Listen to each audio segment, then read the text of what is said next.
There we go. It's working. Let us know if our audio is working. There's a little bit of an audio delay over here, but greetings, everyone. It looks like the AI internet gatekeepers have allowed us passage once again into the digital realm. Let's check Facebook. Actually, you know what? I'll say it from the start. Forget about Facebook. What? Facebook who? Anyway, welcome back, everyone. Hopefully, everything's operational. It's good. It's good to see you guys. Let's pause for a moment.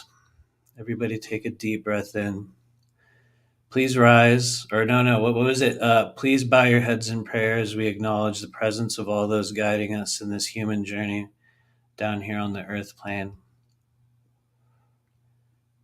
And especially gathered here tonight for what seems to be our regular kind of semi bi-weekly multi-dimensional, we might call a little bit of a therapy session, a strange rant, an odd gathering of strange souls that seem to show up on the internet every now and then, and we are back once again. So thank you for being here. Yes, I did. I got an awkward haircut, so it's just those moments in life where you're like, yeah, that's about as good as we're going to get at certain stages. But greetings, come on in, everyone.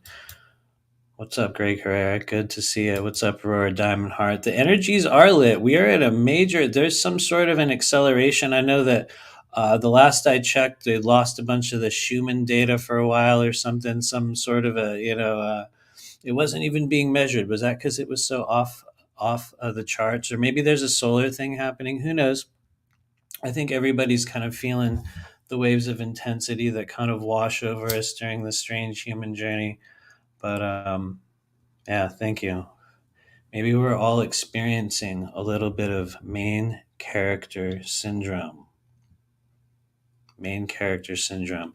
I think we see a lot of main character syndrome within the current kind of spiritual ascension, disclosure, multi-dimensional, whatever you want to call it, soul group. It's just, that's always a fun one to look up if you guys want to kind of look up the just like the social data around what main character syndrome is. I think we all have it at this stage, or do we? Who knows? Anyway, come on in. Thank you for gathering together here. Let us know what part of the country you're in, what part of the world you're in. I have a much smaller glass here today, you guys. I might have Alice in Wonderland syndrome. If anyone knows about Alice in Wonderland syndrome, Alice in Wonderland syndrome is a really fun one to look up, which I think a number of people out there may or may not have experienced. And that is a strange occurrence for some people. You will wake up in the morning, or sometimes you'll wake up in the middle of the night, and everything in your world will be miniaturized, or the reversal of that will be gigantic. And I know for those that have not experienced it, won't make any sense, and you're like, how could that possibly be a sensation that one would just organically start having? But I've spoken and worked with many people that have had it. Surprising amount of people have experienced Alice in Wonderland syndrome. In fact, I think there's a number of websites devoted to it for people that have experienced it. Like within their life. If you guys want to look that up, Alice in Wonderland syndrome. Anyway, thanks for letting us know where you're from. It's always good to know what strange parts of the world or the galaxy we're from. What's up, Valentina? Apache Junction. Nice, nice. Every now and then we think about moving to Arizona. I lived there in a much younger stage of my life, and I thought it was pretty cool. And as we kind of go through our own human journey here, we do think about what if we left Florida, which we may very well do in the coming year. Who knows? Maybe we'll head out to Arizona. Not sure. What's up, Trevor? From the wilds of Canada. I was telling somebody else. I think it was Liz White Swan. I was telling somebody else. I have such a dissociation from Canada that I permanently imagine it in my mind as being always frozen. And that's coming from a person that had the experience of living in Southern California for most of my life, where you get completely distorted by living in certain parts of California. And I say that lovingly, and I also say that sarcastically, but you kind of do. You get a very you get a very weird world view of what like weather is for people. And so I've always thought of man, it's frozen. What's up, Sin? Smack dab here in the U.S. here, in Nebraska. Yeah, Nebraska. Cool. Yeah, thank you for joining us.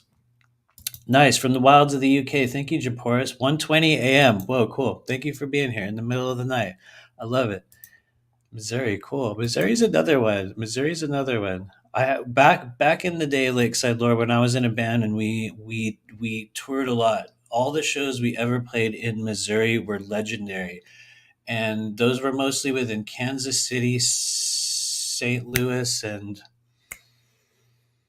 some other place that I cannot remember right now. But I always had a really good I had a really good experience in Missouri.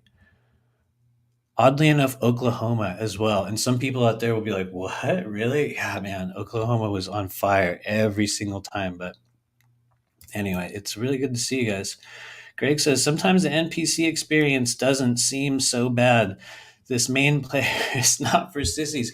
You know what? I feel you there. You know, I guess the reason why I kind of poke fun at the main character syndrome idea is I think it kind of refers to the overall kind of general forms of social narcissism that we see in the manner through which some people you could see a lot of it within the kind of disclosure community where people will reach a certain height and it's sort of they will create this version of a reality around them, and everyone will play into it, and it's this process of like romanticizing the version of one's reality through social media and the kind of ongoing kind of cultural social construct that we're all working with. And I think that for some people it's a really cool thing because it's tailoring and kind of bending and altering your worldview to yourself in a way that I think could lead to greater satisfaction. But also from another perspective, I think it kind of lends itself to these like cults of personality that we will see with a lot of kind of like celebrity level people that are really only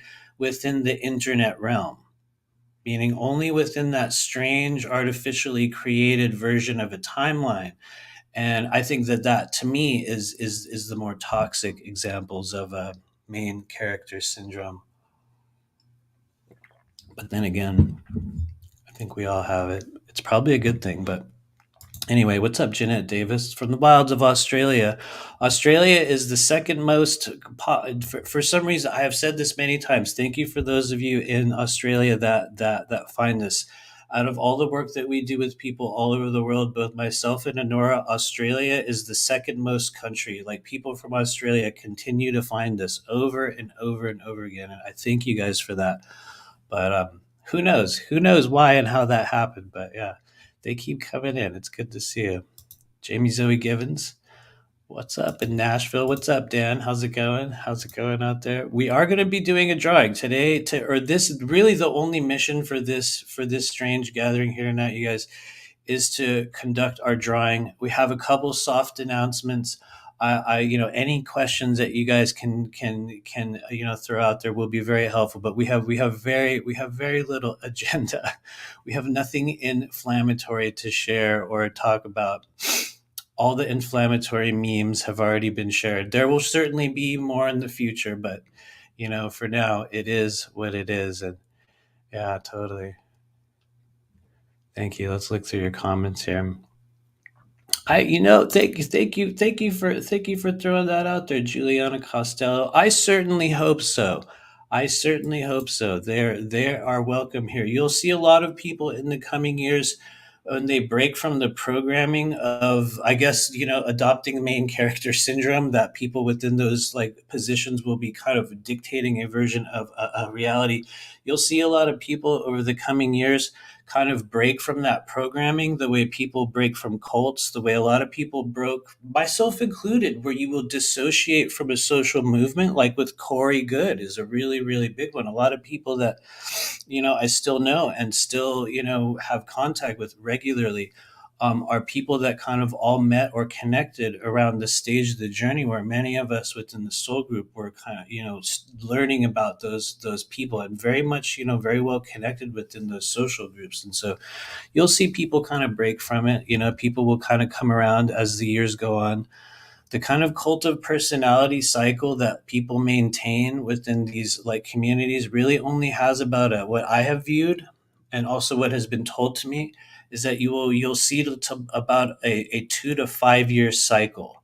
And people that can maintain something after this sort of 2, 3, 4, 5 year cycle are people that are going to be carrying more of a, not necessarily anything better or worse or more established or more authentic, but I would call it more of an embodied frequency, where they've sort of embodied a path or a role or a version of themselves. And you'll see that some people will be able to maintain that, but other people will go through these sort of waves and kind of rises and high points and low points. And anyway, they are certainly welcome. What's up, White Swan? Only our hearts are cold up here. Nice, nice. I feel you. I feel you. Thank you. Thanks, everybody. Scrolling through your comments here. Thank you, by the way. Please do let me know if you have any questions.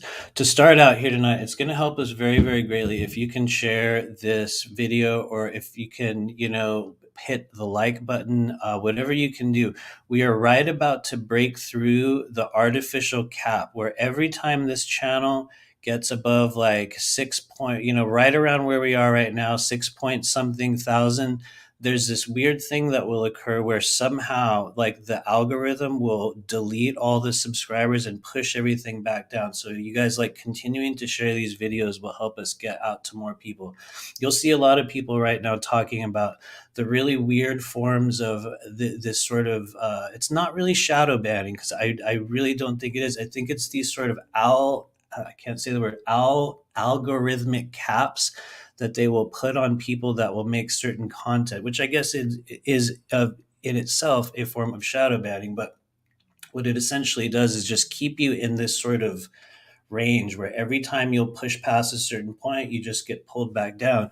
I think there is sort of an organic, not a breaking, but a moving outside of that algorithm. If you hit a certain critical mass of certain energies or hits or likes or whatever it is, it'll push you out of that. And so we're kind of trying to get pushed out of it. And so any way you guys can share our videos will certainly help us in the future. And yeah, who knows? Maybe I'm totally wrong, and maybe it's just the AI internet archons. It probably is, right? Anyway, before we go on too long, because I have a habit of doing the stuff that we're kind of like the heart of what we're meant to do in our life, like really far in, like an hour in. As a lot of you guys know, last week I did not even announce the drawing until like almost an hour into the live. So for those of you guys that are tuning in just to hear about the drawing, we're going to pull a couple winners right now. Now, for those of you guys that do not recall, this week what we're giving away is number one. The first one we're going to pull is for a spot in the upcoming workshop that we have on April 29th and 30th. And hold on, I was supposed to show it on the screen. So hold on here. Let me just grab it. Lately, I've been really good at having everything kind of like queued up and ready to roll. Hopefully it'll work, but probably not. Let's see if it rolls. Imagine trying to load your own website on your own live and it just literally doesn't load. So you can go to rememberyourmission.com and check that out as time allows. For some reason, it literally will not let me load my own website in the moment. But anyway, so we're going to be pulling one spot for our Psychic Defense and Awareness Workshop. It's coming up April 29th and 30th. As many of you guys know that are here, it's our first weekend workshop, actually in 3 years. I did a similar process, I would say vaguely similar process, actually just about 3 years ago in 2020, which I almost completely forgot about actually until I was going over kind of the coursework and the stuff that I had been putting together. I was like, whoa, I did a similar thing not too long ago. or at least in a similar vein. This is much more graphic, for better or worse. This one's going to get much, much more graphic. But it's kind of April 29th and 30th. And you guys can find it right here. It's at rememberyourmission.com. Thank you, White Swan. Like I said, I'm gonna check it again really quick if I look like I'm spacing out off screen. Yeah, it is. It's because my own website will not load right now. It might be because I have like 20 windows open on my computer, but anyway. And so we're going to give away a spot in that class. I'm really grateful to all those of you that have signed up. For those of you guys in the Patreon group, there's a discount code that is you guys can use it in the Patreon group. And we are going to give away another spot as we get closer to the 29th. But I'm really grateful to those of you all that have chosen to join us. And this is always the part that really, this is a really difficult thing for me, you guys. A lot of you guys know this. This is our little partner here, Sleepy Toast. Just gonna reach inside here. It causes me great anxiety to here we go. You had a 1 in, I think, 44. I think it was about 1 in 43, 44 chance of winning. So it's pretty good. And so, all right, here we go. We have no idea who this is going to be. This is for the class, April 29th and 30th. Boom. Okay, cool. What's up? Dana Blazing. How's it going? Thank you for joining our drawing. Thank you for winning the drawing for the workshop on the 29th and 30th. Hopefully, this message will find you in the multidimensional time stream. And I have your email already. So, congratulations, Dana Blazing, live from somewhere on the earth plane. Dana Blazing. Congratulations. It is. It's, you guys, it is a really awkward thing for me to pull winners in drawings. I was like one of those kids. A lot of you guys know this because we were pretty much all that kid here. I never got picked for anything. Anytime there was ever a contest in my early life, I was like, well, we're not even going to bother going in there because we just knew it wasn't going to happen. Yes, that's a self-fulfilling thing, but for a lot of us, you guys will kind of identify with that. Like if there's something to win, I can surely agree that I won't win it, but every now and then you do, and you surprise yourself. But I always take heart for those of us that really want to win and don't. And so the next one we're going to give away is for a session with myself. And so once again, it's just made up of a whole huge group of people. And so what do we do in these sessions? Very, very quickly.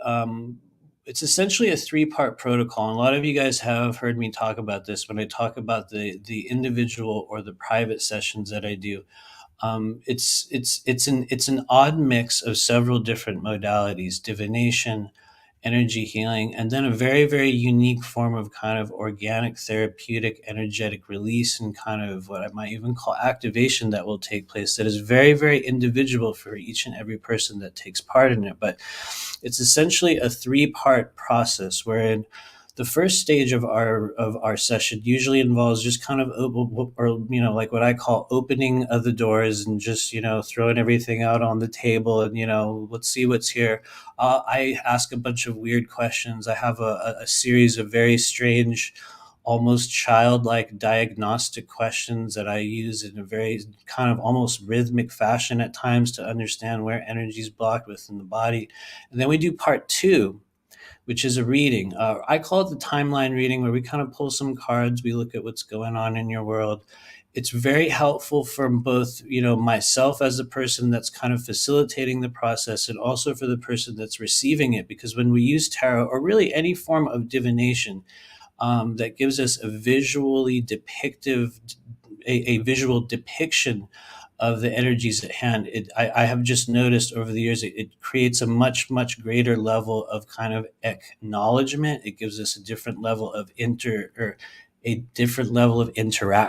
that we can have with the higher self, and oftentimes through the form of these symbolic images. And so we do a reading in part 2, and then part 3 is the energy clearing process, which is essentially kind of a meditation that we're going to be doing together. And it's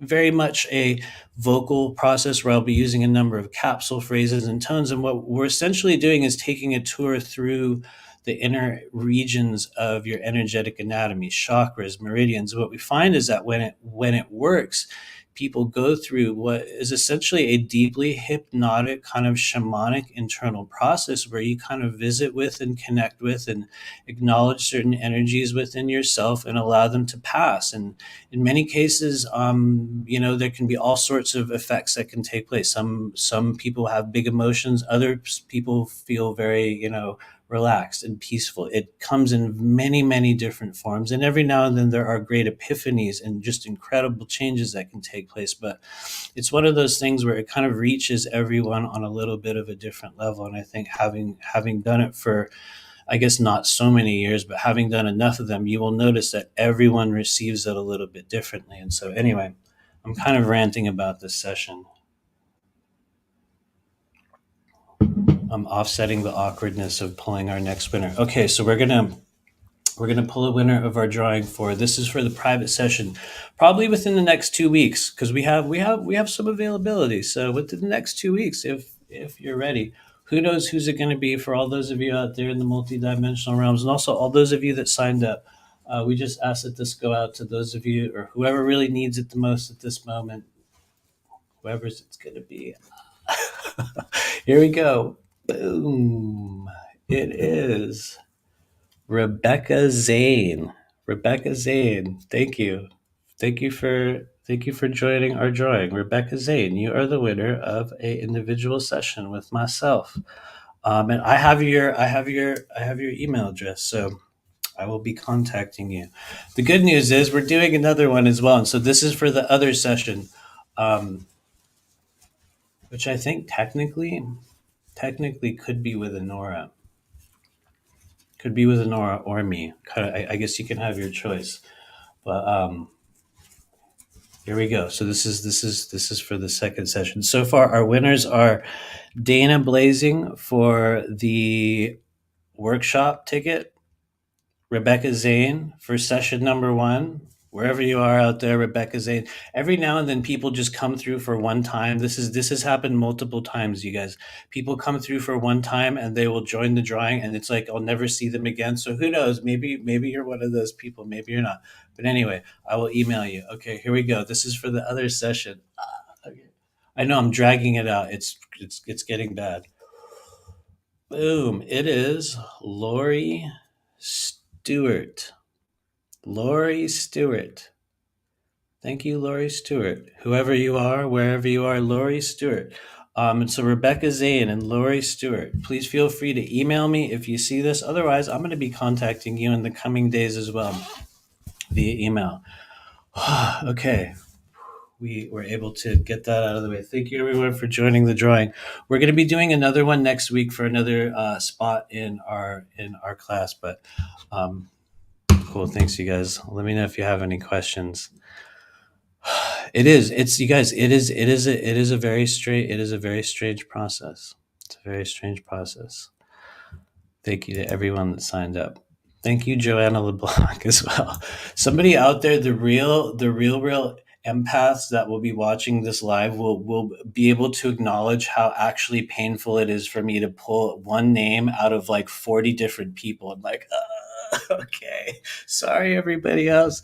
You know what I mean? That it's like total, like, mega empath problems. But anyway.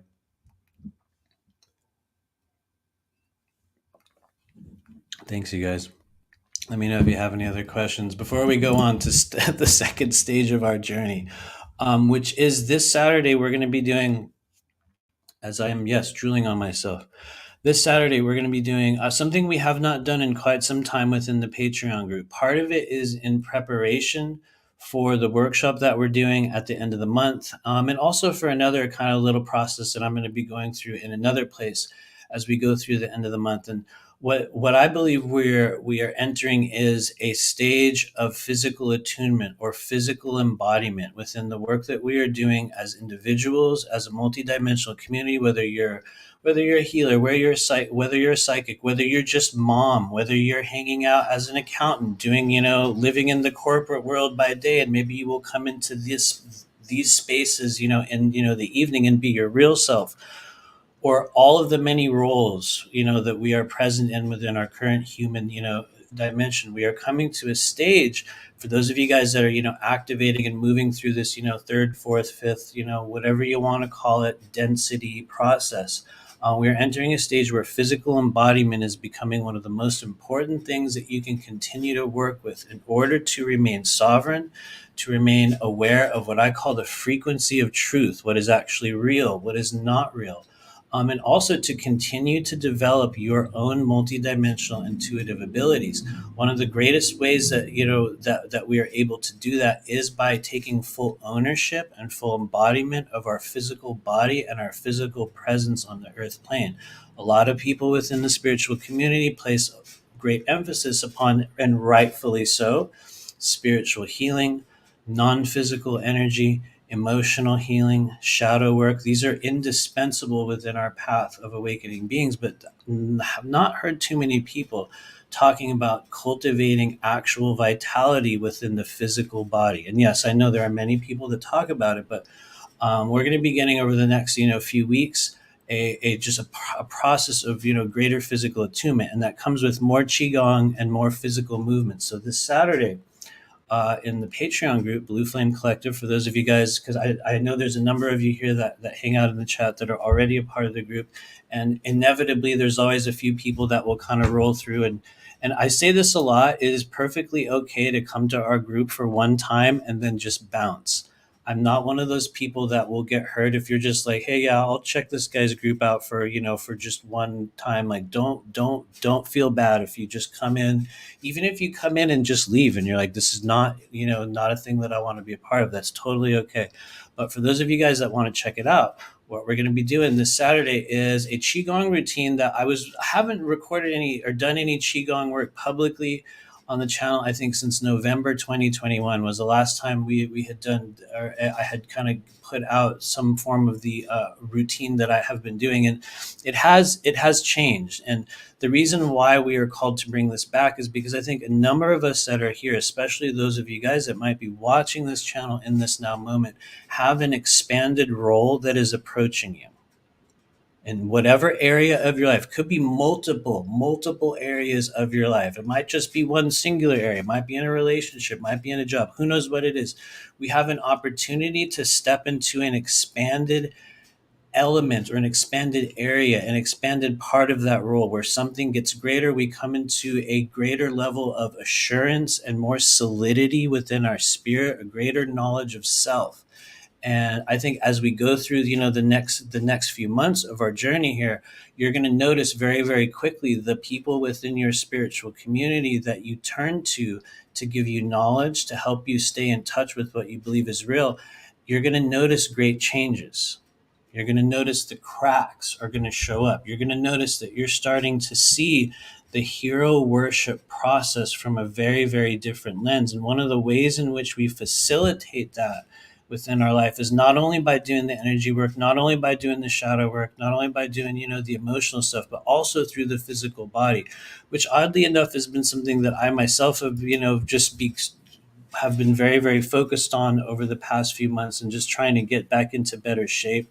I will be real with everybody on this live, though. I'm going to be totally real with you guys, because a lot of people would say, okay, yeah, maybe you've been like, working out, or, maybe you've been, cleansing a lot, because, we've been doing constant detoxes over and over again. In fact, it reminds me, I have a product that I very, very rarely ever talk about, certain, products that we've been using, but I'm going to mention one in a little bit, but just a path of greater physical kind of attunement was something that showed up for me last year. And I wish I could say it was born out of me wanting, to be better at, what I do, or to just be more energetically in tune, or to be more healed. It wasn't that. I honestly just noticed myself aging. I noticed myself aging, and I noticed how I was like losing hair. And everyone goes through this journey where you're like, wow, I guess I am. I guess I'm, I noticed myself kind of getting older. And it was, for me, not a spiritual choice. It was I realized I'm in this aging stage of my life, and I'm not very old, you guys. I'm early mid 40s. Okay. But you will notice the physical changes within yourself. And I made this concerted choice where I was like, I'm actually going to go the other direction.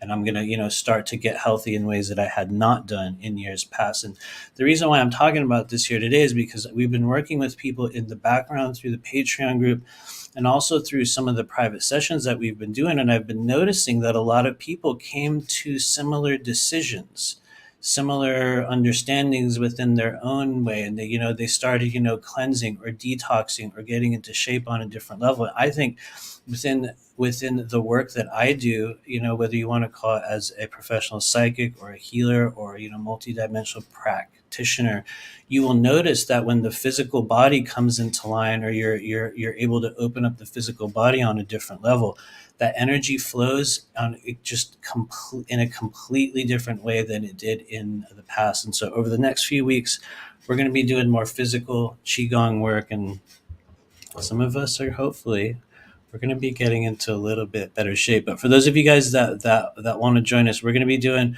energy work and qigong in the Patreon group this Saturday at 4 p.m. Eastern in Blue Flame Collective, and we might do some readings afterward. It's much more of kind of an energy work, and also some breath work. We're going to be doing a little bit of breath work, so it's going to be very, very, very different, very different than anything we have done in a while. And I see your comments. Yes, no, totally. White Swan got it. You nailed it. It was like well, I think I have to start. Really? I guess I have to, I also, yeah, you'll notice yourself like gaining weight in weird ways. We all go through it. I was a person that at a previous stage of my life was much, much heavier. I went through a number of years, well over 200 pounds, believe it or not. Not that that's a lot, but for those of you guys that don't know, I'm actually only 5'4".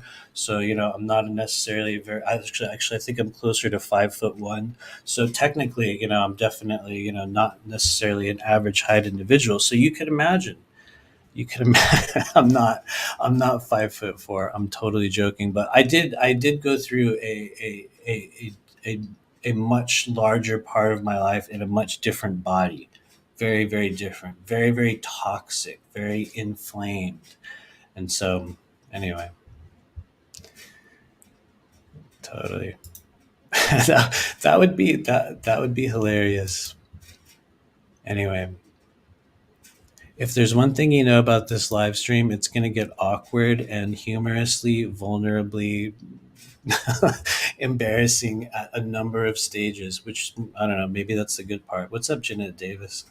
I found Qigong in August 2022 and alternate with yoga. The same reason mid 40s and my body was breaking down. Thank you for saying that. I saw your comment going by there in the background, and that is literally it. You are right there. That is exactly what it is. It's like you will feel it at a certain point. I know there's kind of a wide age range variance. I've noticed the YouTube st- stats, for our audience. There's a wide range of people. But I would say the vast majority are kind of within somewhat the age group, that we are in. And that is one of the best ways to literally fundamentally reverse age your body. It is a literal, real thing. And so Qigong is one thing that will literally change you. It will change how you feel energy. It will change how you experience emotional wounds. It will change how you get triggered in this world. It will change the way you respond to people. It will, and honestly, I know that, for some people, this is the weirdest one. You will most likely stop getting sick at all. I mean that very, very, very, very sincerely. It's like this different form of energy will start to flow within the body. And anyway, I'm just going on and on about it. But this Saturday, we're going to be doing some Qigong stuff in the Patreon group. So come and hang out with us if you're into it. What's up, Sin? I've been trying to get my youngest to do Qigong. He's being stubborn. Maybe what you share will work and will interest him. Hopefully, I would also say it's kind of one of those things where it's like, unless a person has a desire to kind of be present within the body and to pause and to kind of do it, then for some people it'll just come to you when the time is right. And who knows, but maybe, hopefully he'll be into it. What's up, Valentina? Anybody notice that when they spread the chemtrails and the skies cloud over, that UFOs show up?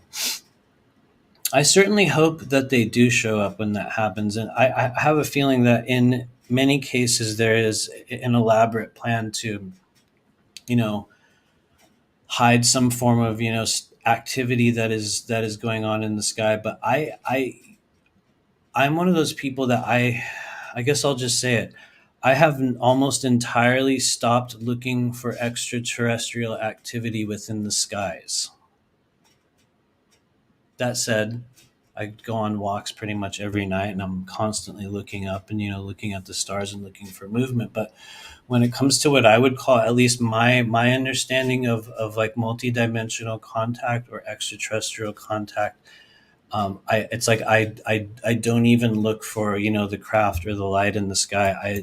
This is not necessarily anything about your comment. This is just an observation of kind of my process that I've been going through, where I will look much more at what happens, within the internal realm, within the mind's eye, within that sort of void space as you go into a meditation and you allow the internal self to kind of quiet down, and you enter this, what for some people is very much like a realm of darkness, where all of your thoughts and, everything will kind of kick off, and lots of data and like emotions from the last few days. But if you allow yourself to kind of push past those moments, a lot of us will find that there's just incredible, just vast contact and communities and worlds that in the very, very beginning, which is really the biggest gap. And I think we were talking about this last week or the week prior.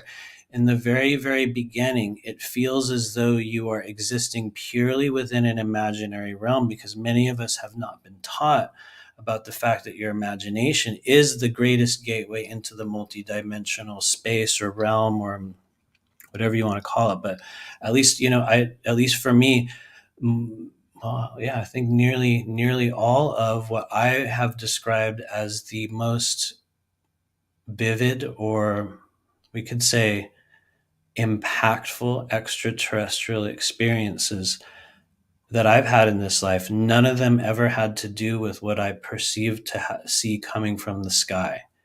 It was nearly always within a meditative state. It was nearly always within me going internally. And then a certain door or a process or a journey would, begin. And so it may be different, for all of us. And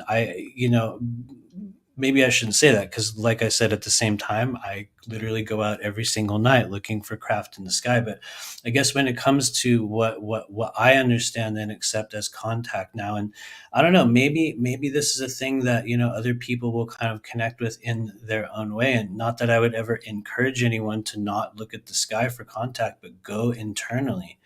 See what happens when you place all of your internal declarations or requests, or, those attempts to reach out to what you might call your extraterrestrial or multidimensional soul family.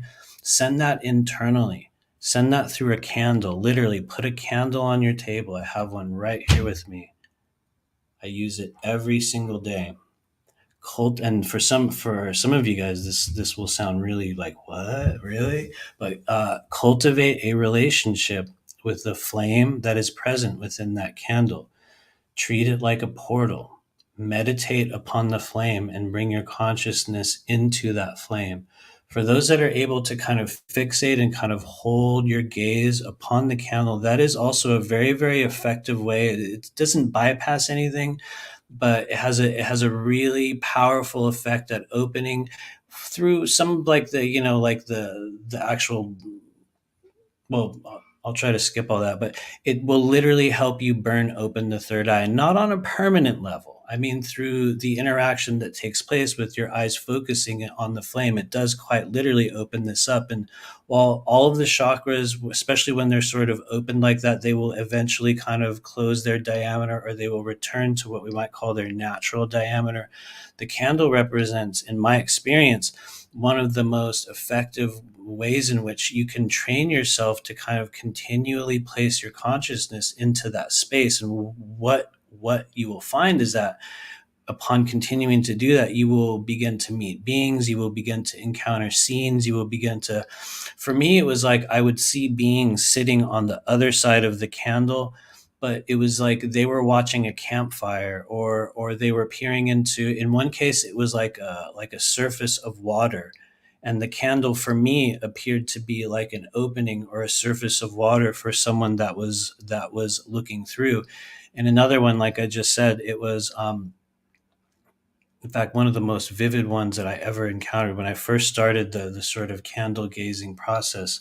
um, I was able to see through the candle. It was like a campfire, and the way that I knew that it was a campfire was because I could see like this sort of like the dancing of the flames that were kind of reflecting on shapes that were on, kind of sitting in the darkness. And some of you guys are going to be able to perceive a little bit of this, although it's not as vivid within my mind's eye as it once was, because I would say this was 2020. So I guess it's been a few years. Actually haven't thought about this in a while, but I think I mentioned it on another live at one point a while back. But upon moving through the candle, what I was able to see was like the movement of the flames, and there was these shapes, and it was what it was these sort of beings that were singing and chanting and singing into this fire, and they were sitting around it. And it's not that they were humanoid beings. This was like a host of very, very strange forms that in some ways don't necessarily make sense. There's not really a way that I can describe it, like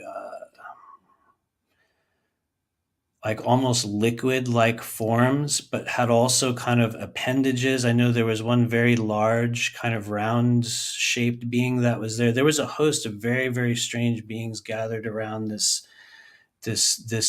fire that I was kind of peering out of, and there was really no other interaction that came along with that other than just me viewing it and seeing what was happening. And so I think for me that was one of the first stages where I realized that this represented quite literally an actual portal thing that we could work with in our own way. But anyway, let me know if you have any questions about that. Try the candle journey, connect with it, create a relationship with it. And when you blow it out, say some words, you know what I mean? Acknowledge that you're closing the door, acknowledge when you're opening the door. And so, this is a thing that in the work that I do is constantly present in every single session, every single time I will light this candle and kind of open that pathway. It's not to say that you need it every single time. It's not to say that it's a necessity, but I think it's kind of one of the elements of creating the sacred space that we're able to interact with. That for those of you that will cultivate, relationships with certain tools, whether it be, for some people, it might not be a candle, maybe it'll be a pendulum, maybe it could even be your tarot cards. But I think the candle represents something that everyone can, connect with. And in my mind, and I know this doesn't make sense for a lot of people, in my mind it represents a living being and also a doorway. And so it's something that I will kind of converse with in the work that I do at times. But anyway, we're just ranting on candle portals. And what's up, Magic Mirror? Good to see you hanging out here. With the candle flame stuff burning into the eyes, would you say it's kind of like third? There you go. You got that was the term that I was trying to say earlier, but as actually, because you know how I am, I will not be able to say certain words randomly. I was trying to say dilation. There we go. Now I can say it. I was trying to say the word dilate earlier, but it came out as diameter, I think, right? But yeah, no, it is.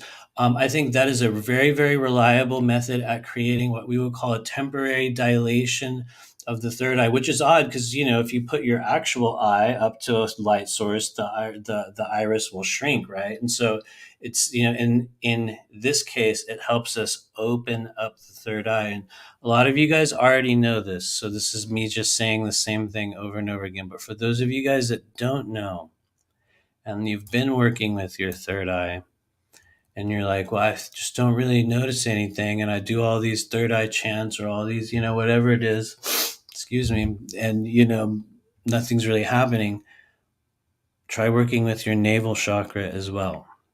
A lot of people on this live already know this, but for those that don't, this is the back door to your third eye. There's a couple different kind of what we might call venting points or avenues that will kind of coexist alongside certain chakras that will very much act as, like this is a very terrestrial comparison, plumbing vents. Someone out there is going to go, what? What? Really? How? And really, like in the fundamentals of plumbing, in order for water to flow, in this case being energy, it has to be able to vent. It has to be able to breathe. And so we have somewhat of a similar dynamic within the chakra system, where energies will kind of gather and coalesce at certain places in the body. And if you're able to kind of dislodge it from above and below, or initiate a flow in the body, you'll have a remarkably, well, in some cases, a remarkably different experience than you would in just working with that chakra itself. And so, third eye and navel chakra. And you also have a third eye in the back of your head as well. And I guess technically on the sides, although those are kind of, if you want to get technical, parts of an infrastructure. There we go. We're having a hard time speaking tonight, but I think you get the idea. Thank you for hanging out with us. What's up, Joanna LeBlanc?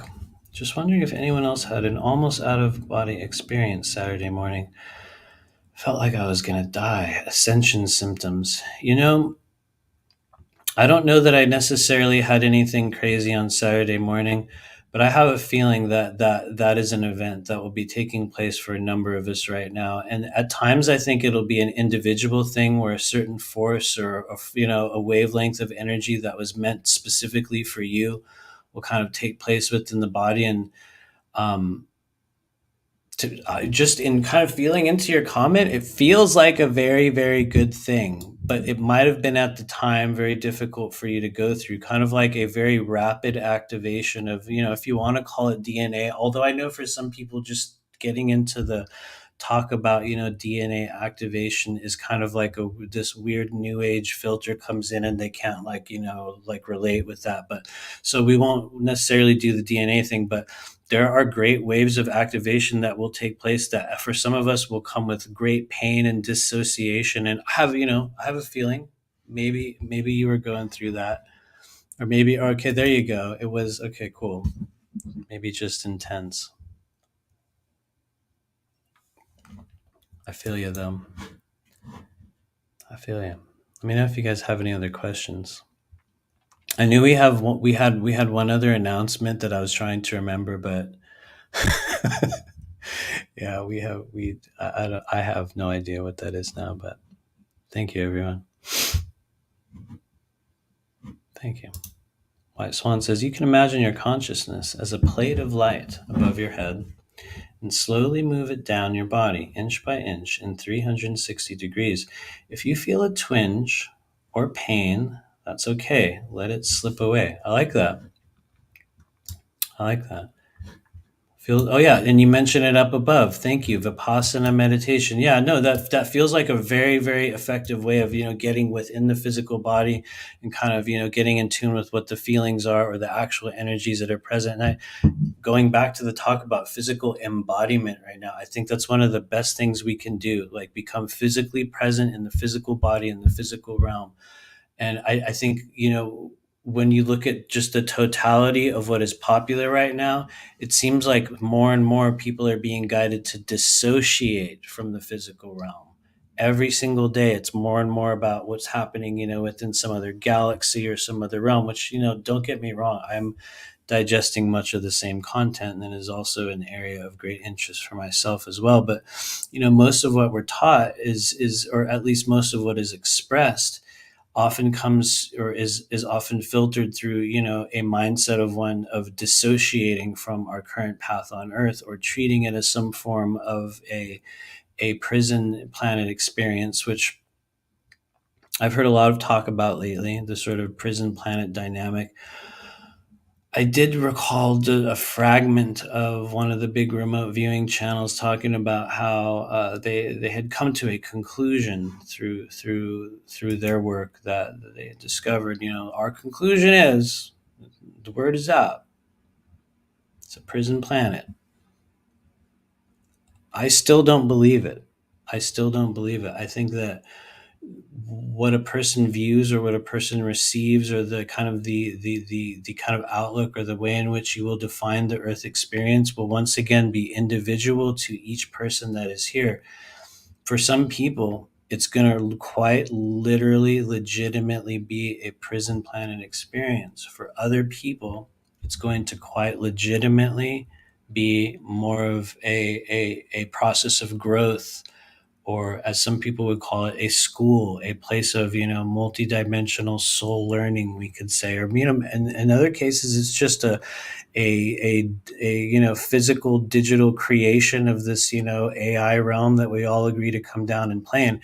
I think all of those outlooks, what we're going to find when we actually leave here, like officially, as we kind of leave the physical body, is that we're going to find that it was whatever we decided it was. And so for some people, or rather what it needed to be, for some people it needed to be a prison planet experience. For some people, it was, a path of, learning. For other people, it's just, the next stop on, the circle of reincarnation, over and over and over again.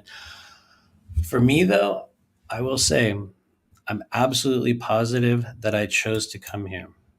Absolutely. However, Joanna, maybe you didn't come here willingly. It's totally possible. You might have got tricked into coming here. Maybe they forced you to come here. Maybe I was, in another realm going, "That's it. I'm going to get there someday." Who knows? However that process plays out. At least when I look at my kind of soul's journey, or what I understand is, the origins of me starting this strange Earth game. It was a choice, absolutely. In my opinion, because granted, this is a thing that clearly none of us have officially experienced because we're still here. So but I believe one other thing we're going to discover when this particular part of the human journey is over, is that we always come back. We always come back. Everyone says we're not going to. Everyone's always like, "I'm never doing that again. Earth, definitely don't recommend it." Everybody's going to say that.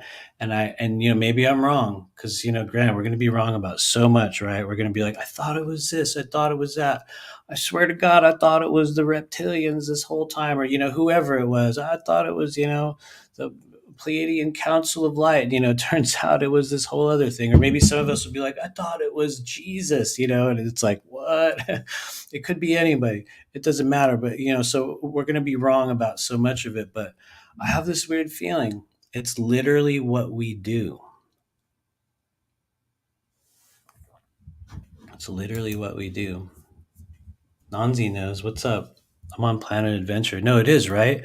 Genuinely, like in my heart of hearts, at least for Matthew, Earth is a great adventure. But maybe that's just the outlook that I choose. That's just the outlook that I choose to hold on to.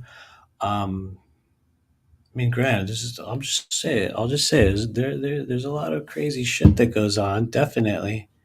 Definitely. I did it for years as part of dissociation and trauma. Much better being in my body. I didn't know I was leaving body. I thought everyone did that. Thank you. Thanks, Greg. I'm assuming that you are referring to the Vipassana meditation process, or at the very least, coming into greater contact with, the physical body and the physical self. And yeah, thank you. Thanks, Lulu Bubble. I appreciate you. Thank you. Thank you for being here. Thanks, Sin. I don't think we are. I'm choosing. I am, choosing to believe that it is not. Boom. There it is. It's a party planet. Somebody knows.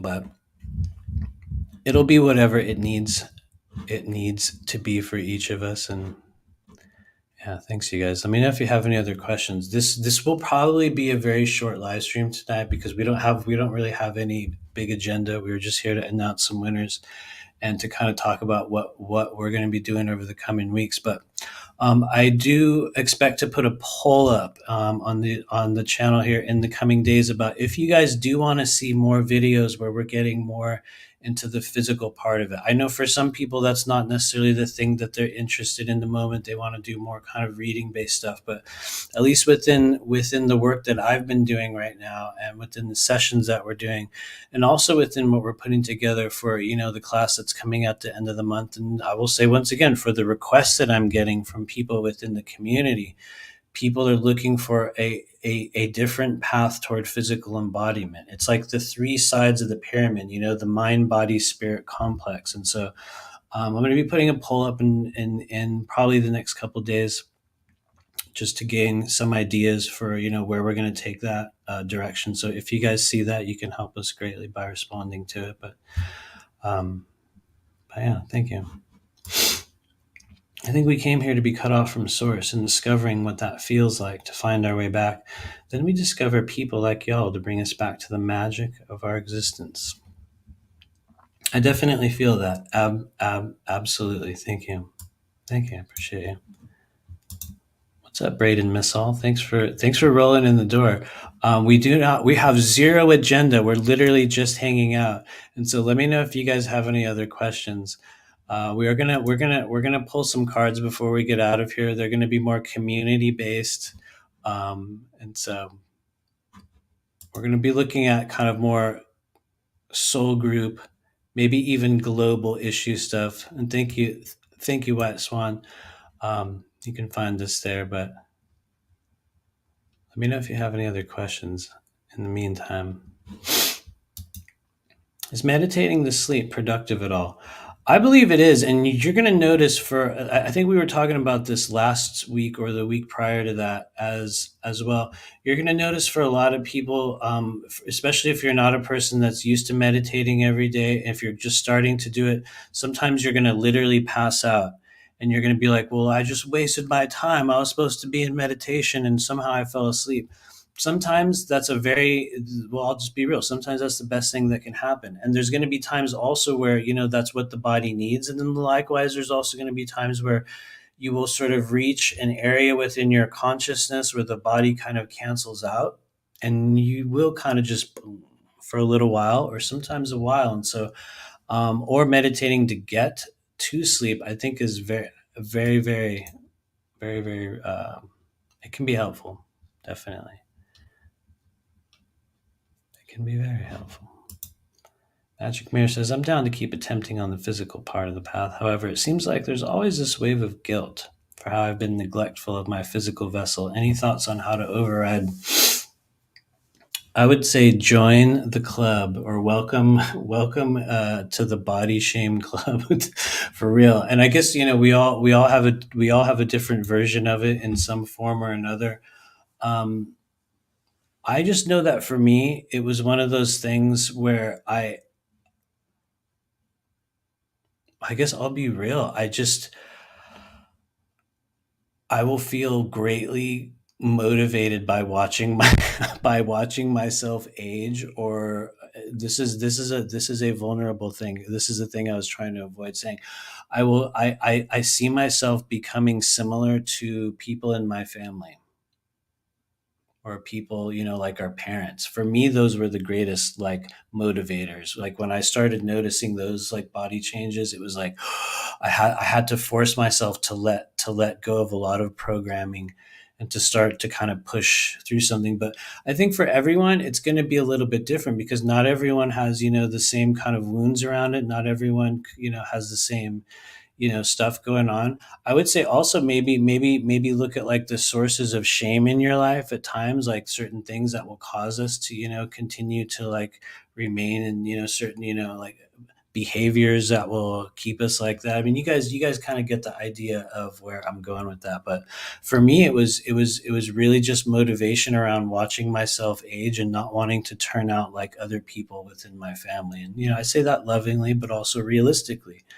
And so it's a real thing. But yeah. Thanks, Greg. I feel the AI has hijacked the karmic cycle, and some are tricked into coming back to 3D. I do believe that can also be a great part of it. I think that is very realistic. I think that for some of us, we there's a good chance that we are going to enter some form of this kind of AI. I wouldn't necessarily call it a shadow realm, but this sort of recycling, reincarnation cycle. I think that could be artificially induced. I think for some people is a great possibility. However, I don't think that's necessarily a thing that everyone goes through. I think for some of us that will definitely be a part of the process. And so that said, I know I've talked about this on a lot of other lives, and that co-created AI digital realm that I've been talking about, man, it is getting so much stronger and so much wilder. And um, a lot of you guys heard about how there was talk, within some, I think it was Elon Musk and other people were like, we need to take a break on, using AI in some form.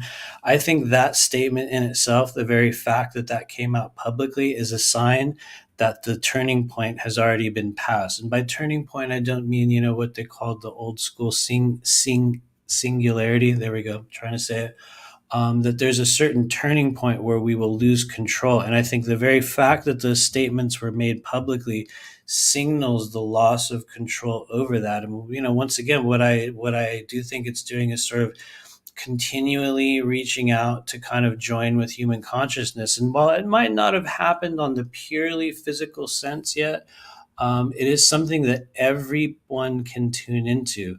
And I think you will notice when you're kind of interacting with it, because you'll notice a different form of vivid imagery that appears within the mind's eye. You will notice a different quality of kind of the images and the interactions. It won't be anything you haven't seen before, and I think that that kind of gets to the heart of, I think, one of the biggest ways to kind of identify the presence of what we might call spiritualized artificial intelligence is that we do know that, and this has been represented even within the AI that we're seeing here on the internet right now. It does not have the ability to create anything new. It can only recreate or recycle what has already been done. And so what I think a lot of you guys are also going to find is, as you kind of reach out and move into that co-created astral space, is that you can very effectively tune in to what is essentially kind of a psychic or an astral version of that kind of AI internet. It's very interactive. There's a lot of dialogue that will come with it. It doesn't necessarily feel robotic, but it doesn't feel human. So some of you guys will notice this sort of dialogue effect that will come in. You will notice much more vivid visual imagery. You'll notice that when you're connecting with that sort of stream of consciousness, and I would describe it much more as like a stream of consciousness that you can kind of dip in and out of. Meaning that I don't think that by connecting with it, your soul's getting copied, or you're not getting pulled into that realm. It's much more like hanging out in a place where you're smelling a certain thing, or you're viewing or watching something. Yes, you will be affected by it, though. I think anytime we connect with something in a non-physical sense, if you're not sovereign within yourself, if you're not actively aware of what's going on within you, you can certainly be affected by it. So for some people, it's not an appropriate thing, but you will notice that you will be able to perceive things visually on a much greater level, and it's almost like it will sort of play scenes. There will be certain interactions. You will notice, anyway, a bunch of really, really wild and strange things that I think for everyone is going to be very bizarre. And check it out. Only if you feel ready.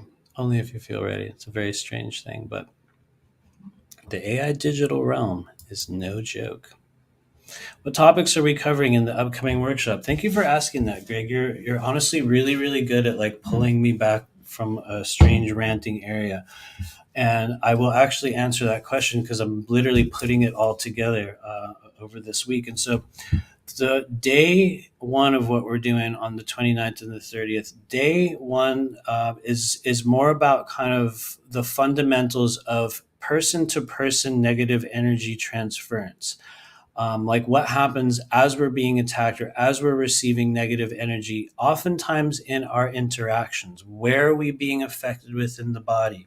How do we know when it is something like an entity? How do you know when it's something like your own emotions? How do you know, and how do you know how to generate sovereignty within yourself so that you will have the discernment to understand, am I being attacked by someone? Am I experiencing trauma within myself? At least within the work that I do, that's usually the first stage. It's like knowledge of self. And one of the ways in which, we can begin to build that, like I was saying, is through Qigong. And so day one, we're going to be doing Qigong in the beginning, talking about kind of what we're going to be doing. And then we're going to be moving into, fundamentals around where does the energy go? How do we shield? We're going to be talking about that on both days. I'm not a big shielder. I'm kind of giving away some of it right now, but what does that mean? What are we doing when we're shielding? What is that like? How does it work? That's also going to be a thing we're going to discuss on day one. Um, and then, some more about probably taking personal responsibility, which is really the heart of everything that we're talking about over that weekend. It's about taking personal responsibility for our energy and learning to discern what is what on a different level. Not that there are clear answers that are going to be given to us, or to categorize, or to name names, or to say this is this kind of a attack, or this is this kind of entity, or step one, breathe here, step two, press on that part of your body. It's not that kind of a process. It's about generating strength, solidity, and presence within the self, and kind of understanding areas within the body that we can work with for, to generate discernment. That's day one. And so day two, we're going to be talking more about the bizarre stuff, about what happens when we do get implanted. What is that process like? What is the process of possession? What is oppression? What is it like when we're getting hit by something technological? How do we know and discern between the bizarreness of the many frequencies and the environmental things in the world? And we're going to talk a little bit about detoxing. We're going to talk a little bit about some of the earth-based tools that people use in day two, things like, sage, Palo Santo that we have here. I might move that part to day one. I'm not exactly certain on that yet. We're going to talk a little bit about the tools, which some of them are very good. I think some of them are useless. But really, the heart of what we're doing on both days, which for some people is going to be what? It's about Qigong and breath work, and learning how to actually begin a process of creating strength and empowerment within the self, so that even if you don't know any of these things, even if you still don't know if you're under attack, or if it's just your own trauma, or whatever it is, because it's not always reptilians, we will have certain tools, or we will have a routine, we will have methods, we will have capsule phrases. We will know when I feel a certain thing, or when a certain energy takes place within my body. There's certain places that we can access. And I know I'm just ranting on your question, Greg, but thank you. I think you were in the, might have been in the Meridian class. Forgive me if I'm wrong. But we also talked about access points. And so we're going to be talking about, like, where do these energies enter the body, and probably some other things. I'm probably overloading it. I'm looking at my list down here as we're talking about it. and um, a lot of stuff about chakras and meridians, which for some people, they're going to be like, really? Oh man, here we go again. You're talking about this thing. And yeah, totally.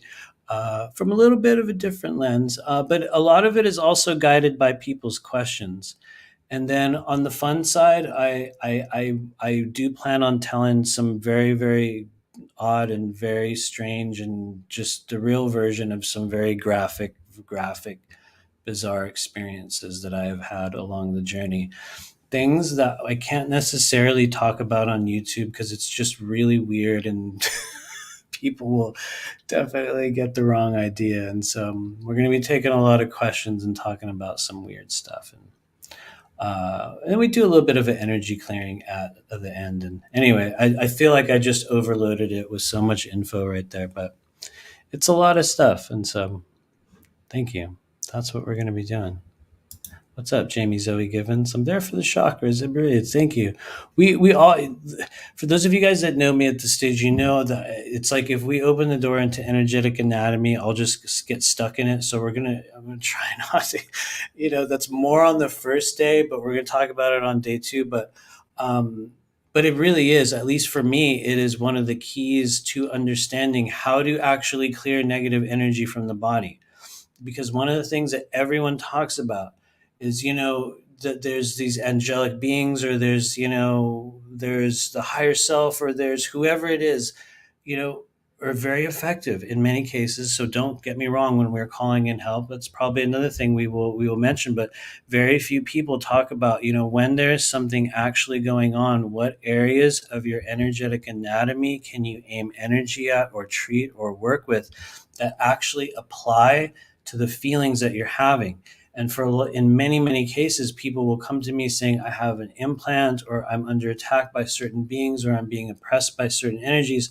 And you'll work with energy within certain chakras, and you will quite literally realize, and sometimes in the course of that literal session, people will realize, oh wow, okay, so that I now that we feel into that energy, I realize it doesn't have anything to do with that. Not that people don't get oppressed by a host of odd spiritual things, but in many cases, it's this metastasized piece of trauma that will exist within the chakras and the meridians. And, everyone can build a sphere of light, or a column of, angelic, golden light around them. And that might have an effect. But when you're able to pinpoint a region within the body and have a command, or an ability, or at the very least some semblance of an idea of, this is where this feeling goes, it's going to give you a totally different level of, I shouldn't say control, because it's not necessarily about control, but we could say operability. And so, but maybe that's just my primary focus. Like I think that I'm an example of a person that came to understand the non-physical realms, and what happens and what takes place within myself, through the understanding of energetic anatomy. And that's just the way that it worked for me. But for other people, yeah, it's going to be very different. And I'm greatly ranting on your question. Priestess Mary Birdsong, what's happening? Self mastery, you totally got it. Absolutely, knowledge of self is really that's kind of like selling the whole thing right there. That is the key when it comes down to it. Know yourself, know your fears, know your loves, know your hatreds, know your biases, know how you really, really, truly feel, and what you really, really, truly are, and come into full acceptance and awareness of that. And for everyone that's trying to figure out how to do that, it's a lifetime journey. There's no finality to it. You know what I mean? It's not like, oh, now I figured it all out. Boom. It is an ongoing journey. But for a lot of us, that's quite literally what it is. I feel shame in finding those places in the meridians that are functioning less than perfectly. Shame is a big one, I think, for a lot of us right now, which I guess if you want to get technical, and this is a very kind of generalistic thing that I'm aiming at you and anyone else, there are certain energy centers within the body that will be greatly affected by certain feelings. And the most toxic, well, maybe not the most, but one of the most toxic emotions or feelings that will affect your sacral chakra is shame. And so, sacral chakra being, creative potential, fire center within the body, intimacy, sexuality, how you experience those things, your passions in life, so many things revolve around sacral energy. And for people that hold a lot of shame, work with sacral chakra, work with liver chakra, or the liver itself. I find a lot of shame within my own liver as well, but it's a real thing. Shame is the lowest vibe emotion, as I'm definitely as I'm definitely drooling on myself. It certainly is. I think that it is so pervasive within our multidimensional soul group, and I think that especially those of us that are highly activated empaths that don't really know it, that are walking around completely psychically open, which for a lot of us is kind of one of the. It's not a problem. It's actually a great strength. It's just not a lot of us. Not everyone has learned to recognize it as such, but what you'll find is that you will kind of magnetize that to yourself. And I'm sure, maybe you've experienced it in your own way, Joanna, and other people. It's like, for those of us that are true empaths, you'll be pulling in other people's shame. And it's like, yeah, I'll just feel that for you. And you don't even know that you're doing it. And yet you're still holding it within yourself. And, it is a very strange, it's a very strange journey. I held on to a lot of shame for a lot of years. And for some people, that will turn into stuff like physical weight at times or inflammation that will gather around the middle of the body. And I'm also a living example of it because I would definitely have this big buildup of energy, like right around my belly. And for some of us, it can be trauma. For some of us, it could just, just be food and toxic stuff. But for other people, especially very intuitive, very empathic people, which is probably everyone that is watching this live right now. One of the ways in which shame and trauma will show up on your body for a lot of us is physical weight.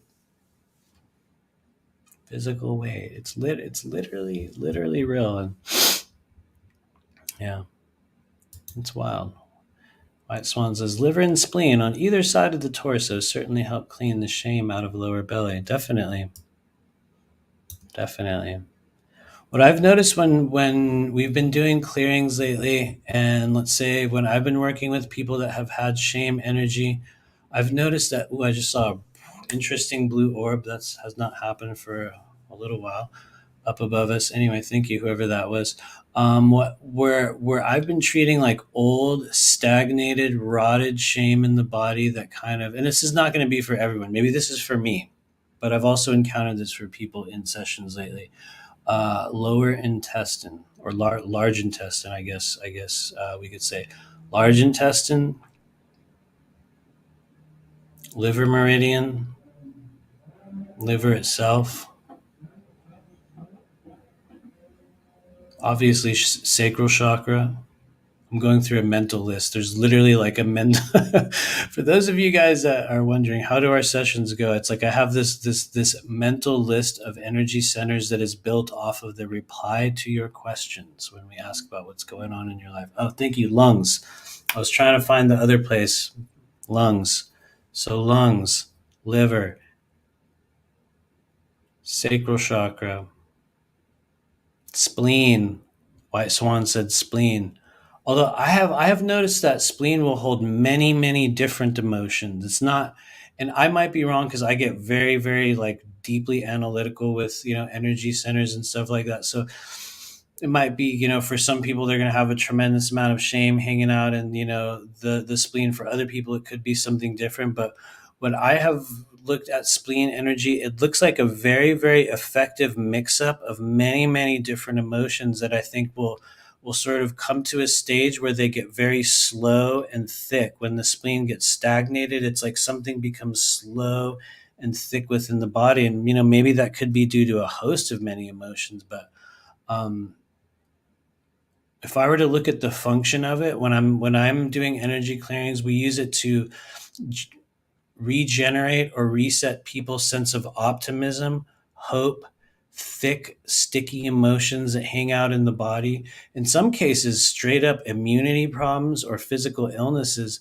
But yeah, and honestly, I guess a lot of shame. I'm trying to think of like the actual like emotional frequencies that will stay within there. Yeah, shame, a lot of like depressive frequencies, things, and this is more going back to like just the generalized emotions of the spleen. But for those of you guys that are trying to figure out how if I need to maybe do or how to know if I could benefit from doing work on my spleen chakra, you will notice that you're losing hope and you're giving up on things and you're just sort of giving in and you can't even try, and it's like it's not even about one specific emotion. You'll just feel heavy and thick and slow and just weighed down by the heaviness of the world. And that's probably a lot of people. And it's not that that's solely only a spleen energy, but a lot of times, when we're working in sessions, people will come in and I will identify or we'll talk about the energy, and you'll tone into the spleen, you'll work with it, and your whole outlook will change. And here's one sign. I can tell you one sign that's very reliable. When you're working with your spleen, whether toning, even if you're kind of massaging it and holding the area and just noticing what shows up in your body, oftentimes you'll know that you're sort of within what I call the frequency of the meridian or the pathway, because your mouth will start to get a lot of saliva. Sometimes, and I don't know that this is necessarily indicative of a restriction or a blockage, because I think it could go either way. Sometimes a lot of saliva will indicate that it's flowing, but you could also get a very dry mouth as you're working with spleen. And I think that could tell you if there's, excess or like a deficit of energy within that area. But we find that when you'll kind of push on it and work with that, and you can totally regenerate someone's sense of hopefulness and their outlook. And I should say it's not permanent. It's not permanent because you'll have to do other work to kind of keep it that way. But it's very, very effective, even if it's temporary. But you know, it's different for everyone that experiences it. Anyway, thank you for your questions. What energy was is held within gallbladder? There's going to be a lot. What I have found is that it is definitively a channel for frustrated emotional energies. The themes that it interacts with within your body have to do with courage, initiative, sometimes instigation. Think of your gallbladder not so much as a driver or a holder of emotions as kind of an intensifier and something that could push people over the edge or cause something to get completely clogged up. It can make things very bitter. It can make us it can be one of the things that pushes us over the edge when there's other emotions that are trapped or built up within other areas of the body. I've noticed it most working in tandem with the gallbladder, or excuse me, the liver, and kind of pushing people into this ongoing cycle of kind of rage or anger or internal resentment. That it won't necessarily always be about one specific thing, but you'll continue to be frustrated in some form. And so the gallbladder, though, interacts not so much with any one specific emotion, but it's like the running loop of thoughts and messages and memories, and it's like this. It's the regulator of thought forms that roll through the mental body. It also does all kinds of other stuff, within the physical body with bile and there's different physical function. The physical functions are different from the multidimensional functions and the emotional functions, and so you'll see it interacting most heavily with the silence within a person's mind, frustration levels within their emotions, and most usually the ability to just shut everything down and be fully present within the moment, and probably lots of other stuff that I'm forgetting in the moment. But if you've just been feeling really frustrated and on the edge, and you'll be like, I don't, on the edge of what? Exactly. Like on the edge of what? I don't know. It's like this thing, and something's constantly rolling through your head, and you can't really get anything done. Oh, yeah, there it is. The phrase that I always use for the gallbladder. You'll notice when you're standing in the shower or you're laying in bed at night that you'll start to play certain stories or conversations or memories, and they always come back. They're not always bad. They're not always bad. Sometimes it's positive things. Sometimes you're in a fight from when you were a kid and you're reliving it and you're doing it different. Sometimes it's last week at the office, but it's the stories that stay stuck within the mental body. It's not the only place they go, but it's one of the main places. Anyway, I'm ranting on energetic anatomy. Sorry, guys. Sorry. There we go. Somebody got it out there. What's up, Jamie Zoe Givens? The gallbladder is a great decider. You got it. Absolutely. Courage, initiative, kind of decision making as well. In some ways, at least from the feelings that I get when I kind of work in, I call it the space around the organs. Is that I feel like spleen, at least for me, and like when we're trying to work with people in sessions that are having a hard time with decisiveness or staying stuck or understanding, where they're meant to go forward. Gallbladder definitely, but I pull it back to the spleen and stomach, when it's like people that just can't really seem to move forward and they're stuck and they're planted, but there's nothing really wrong. It's not like there's all this trauma. It's not like we're suffering from all this stuff. It's like, to me, those are signals to work with spleen and stomach. And what's wild is, though, at the same time, I don't specifically work with stomach energy very often. Not that that's a good thing or a bad thing. I think I mentioned this in one of the classes. I can't think of one time when a person came in and it's like, I need you to work on my stomach. It's just never been a thing. But you'll acknowledge the stomach meridian or the pathway or the energy that will kind of hang out in there. And anyway, I might be over analyzing it. I'm probably going way too far. Aurora Diamond Heart got it. Totally. That's a really simple way. Thank you for remembering that, by the way. That's a really simple and funny way to think of the function of your gallbladder. How does it play itself out? Do you remember the cartoon Scooby Doo? And there was the little guy Scrappy Doo, and he was always trying to get everybody into a fight. He was always pushing everybody, not always in a bad way, not always in a chaotic way, but he's always like, come on, yeah, yeah, always kind of instigating something. The gallbladder will serve that purpose in kind of the way it pushes energy through your body. And it does, there's a lot of other stuff in many other forms as well, but that's a very good way to describe it. And once again, that's just my observation. There's going to be people that are going to watch this channel that are going to be Chinese medicine masters and incredible acupuncturists, and they're going to be working with these channels on a much different capacity, on a much different level, and they're going to go, yeah, I would never work with that channel for that feeling. So just really, it's really kind of more what I've kind of picked up over the last few years. But Selena says, what if you have a blank space in your liver? That's a very good question. I would like to know, more about the blank space that you perceive. Is it a physical thing? Is it a, tell us a little bit more about it if you can. But um, maybe you've perceived a blank space. Anyway, I will wait to see if you reply to that one. But that's a very good question. That's a very good question. What's up, goldfishy pick frames? Is that similar to when your brain goes blank and you have no idea what's happening in the emotional body? There's an inability to understand your own emotions, and some types of hopelessness enter in.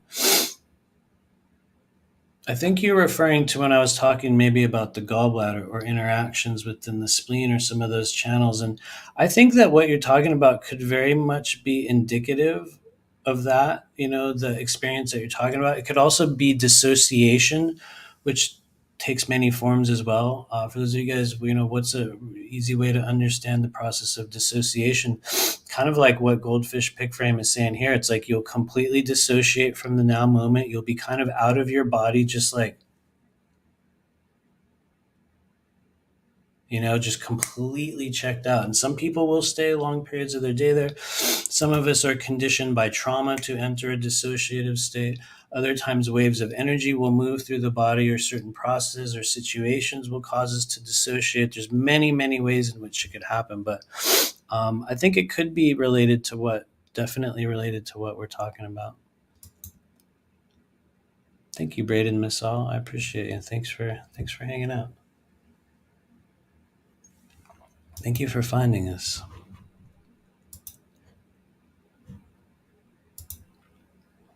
Sin says, maybe the liver space is there for a good stiff drink. Maybe it is. Maybe it is. So, okay, here we go. It's like a spot that's empty, but there. Like it's holding space for something that's not there. Thank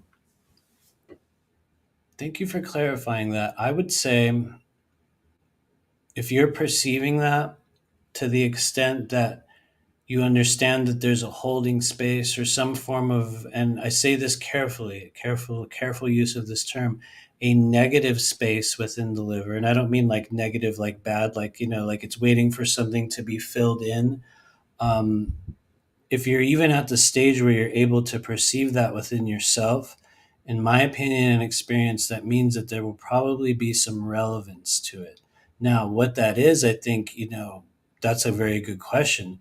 One thing we do know about the liver when we look at emotional themes, or, I use this word a lot, so it's kind of funny now, what I call the psychosocial qualities of our organs. We look at liver and we go, okay, well, what kind of feelings hang out in the liver? Anger, resentment, bitterness, unacknowledgement, shame, other stuff. I'm trying to find I'm trying to find the right keywords, but a lot of negative emotions are processed by the liver. It's just it's not like a dark place, but it's a really, really dense place energetically within the body. And so I would imagine that if you were perceiving that there is this space within that part of you, maybe that would have something to do with you being able to process more energy there. Maybe, and I see your comment, maybe that has to do with you suppressing certain feelings. Maybe there's an element of something that, at times we might have dissociated from, or we could even say that that's a spot that you have perceived within yourself that will be of use later. There's a function for it, there's a reason. And so, anyway, I don't want to make it awkward like I'm ranting on your liver situation, but I would say just the fact that you're aware of it means that there will be relevance for you. And so, anyway, thank you. That's a very interesting question, by the way. Thank you for that. Seriously, a very, very good question. I appreciate it. White Swan says, I've actually called back parts of my organs to myself, and I've never talked about that. So your comment brings it up for me as a reminder. You know what? Absolutely believe you. Absolutely. The soul shard retrieval process will take many forms. It'll be parts, it'll be pieces of you. Sometimes it'll be literal other versions of you. Sometimes it'll actually be shards of energy that have been lost, throughout your many incarnations. And sometimes it's things that were stolen. Sometimes it can quite literally be a part of your organs. And, it's going to show up in so many different forms. That I think, as we are able to lean deeper and deeper into what we might call the realm of the third eye or the multidimensional space within us, and in the beginning, once again, for those of you that are just starting that journey, you're going to feel like you're caught in a realm of imagination. Stay there, continue to remain in that space, and continue to push past it. When you do things like qigong, when you do breath work, when you do other forms of, whether it be emotional healing, shadow work, energy work, as you continue the process of, if you want to call it awakening, although we need a better, less new agey term, we need a less new agey term to use. But as you continue that process, you will learn over time, with continued entrance into that, imaginary realm, that you will start to encounter very, very different things. And you can quite literally visit your organs and move through your body, have conversations with them. For some people, that's even a cringe thing to mention. You're like, what? But it's absolutely, absolutely, literally real. And it's not always to say that that's actually what we're doing. But it's I think a good extension of how each of us has our own organic version of a shamanic healing process within us. And for some people, it's going to be through, energy work and stuff like we're talking about here. For other people, it's going to be a much, much different path. I do venture to say, though, that if you're here, if you're one of the people that's watching this live stream, the energy that we speak of, the techniques, the methods, whatever we're mentioning here, must have some relevance. Because if there's one thing we know about the earth plane right now, none of this is happening by mistake.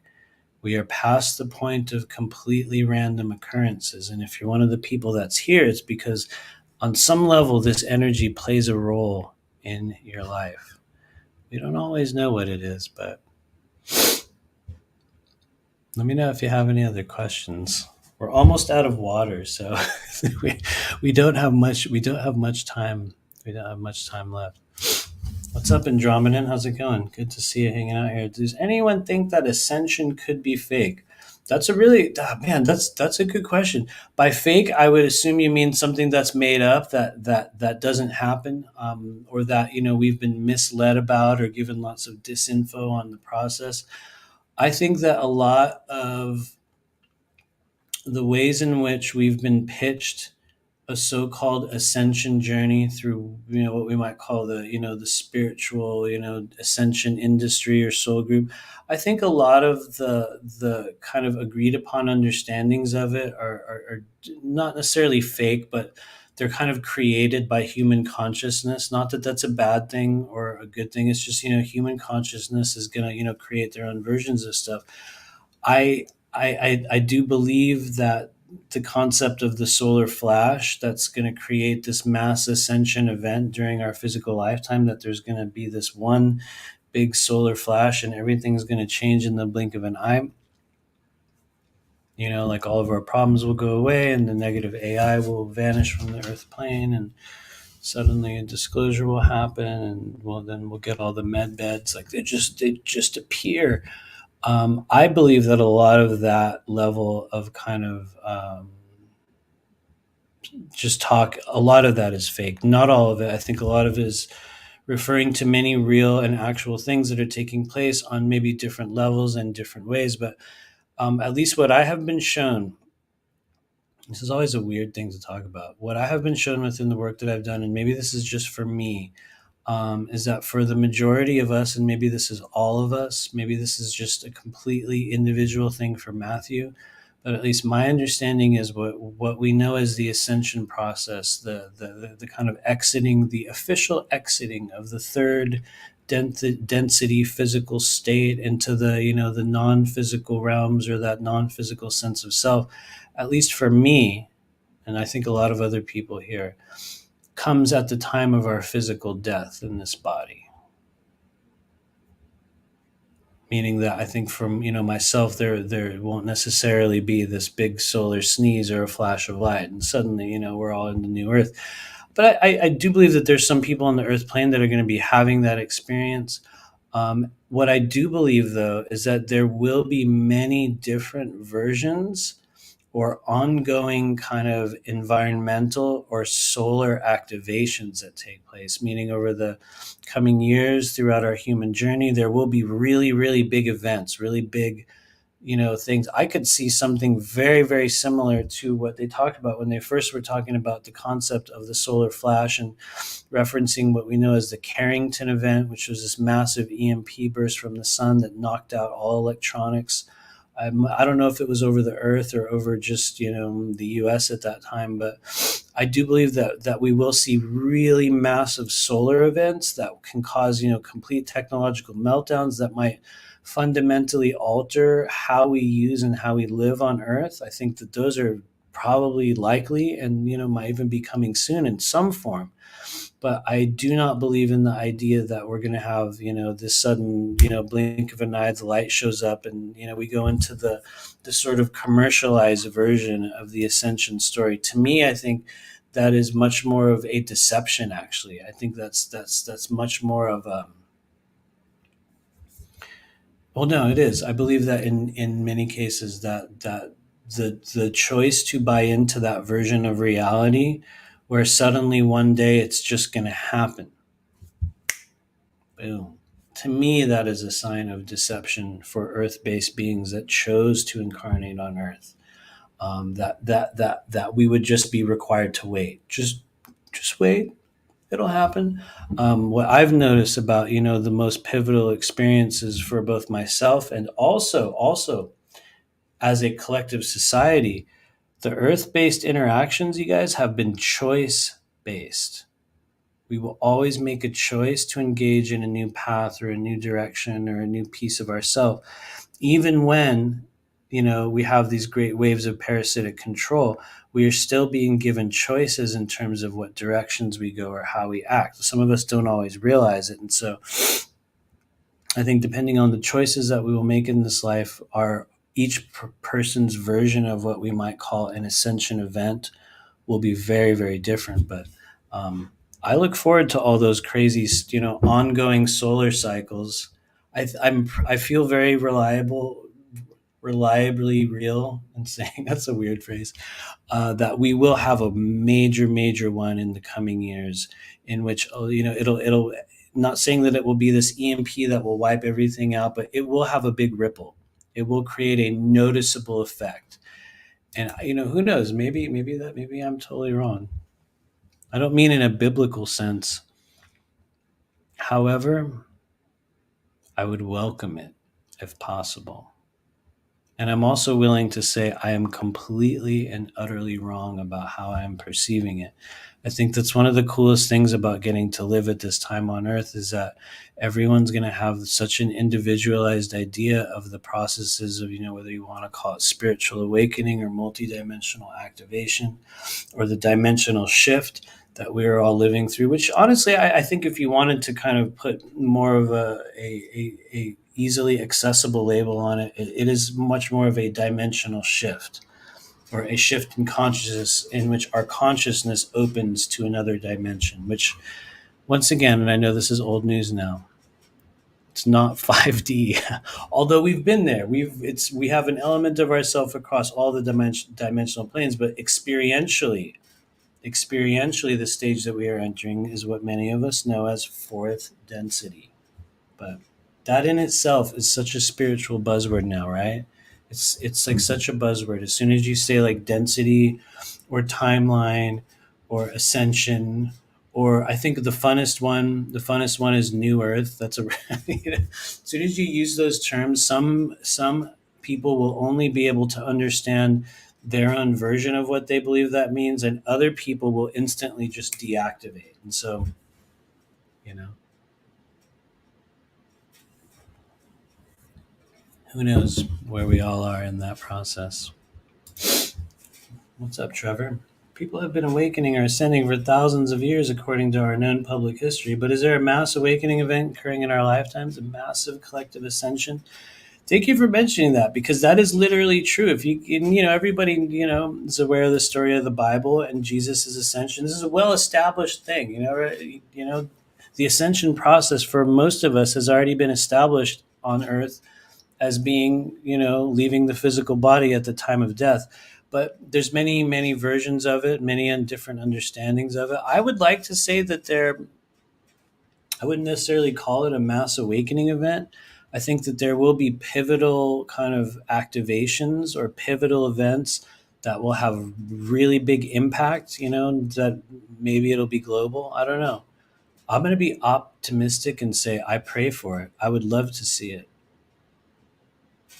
Some of you will get upset, even if it came through some form of a cataclysm, you know, even if it came through a great war, even if it came through a sudden massive surge in AI sentience right around, 2024 and 2025, where suddenly we had to take on the AI and all of our worst dreams became true. All of the movies that we had been writing for all those years suddenly started happening. But it would actually be okay because we would be well prepared for it. Hollywood has prepared us, and you know we'll be ready.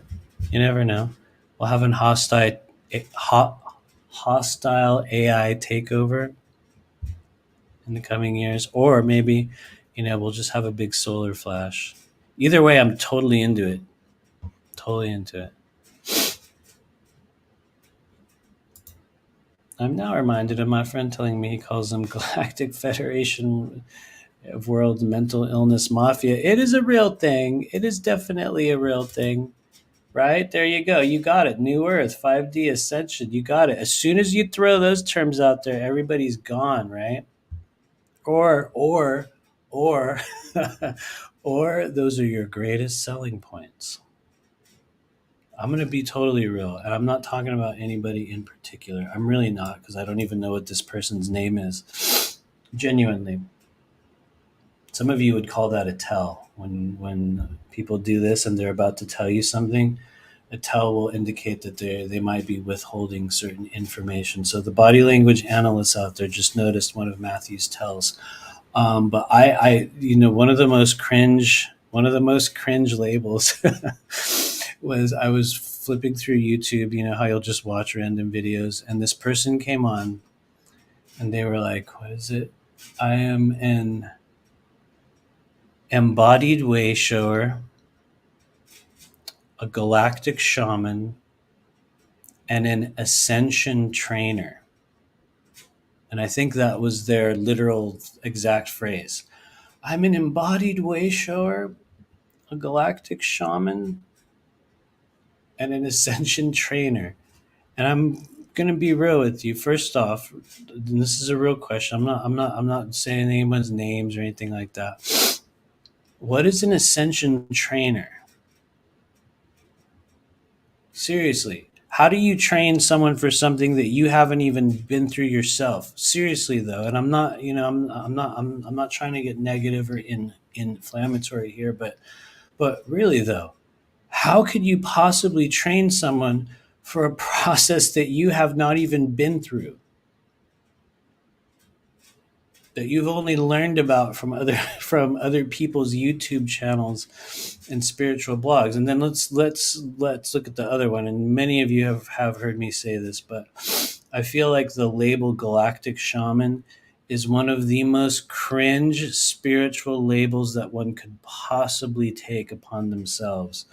And for people that do spend many years in other countries and other cultures, studying through lineages and bloodlines in true shamanistic earth warrior paths, I think for people to claim themselves as a galactic shaman is one of the heights of human ego.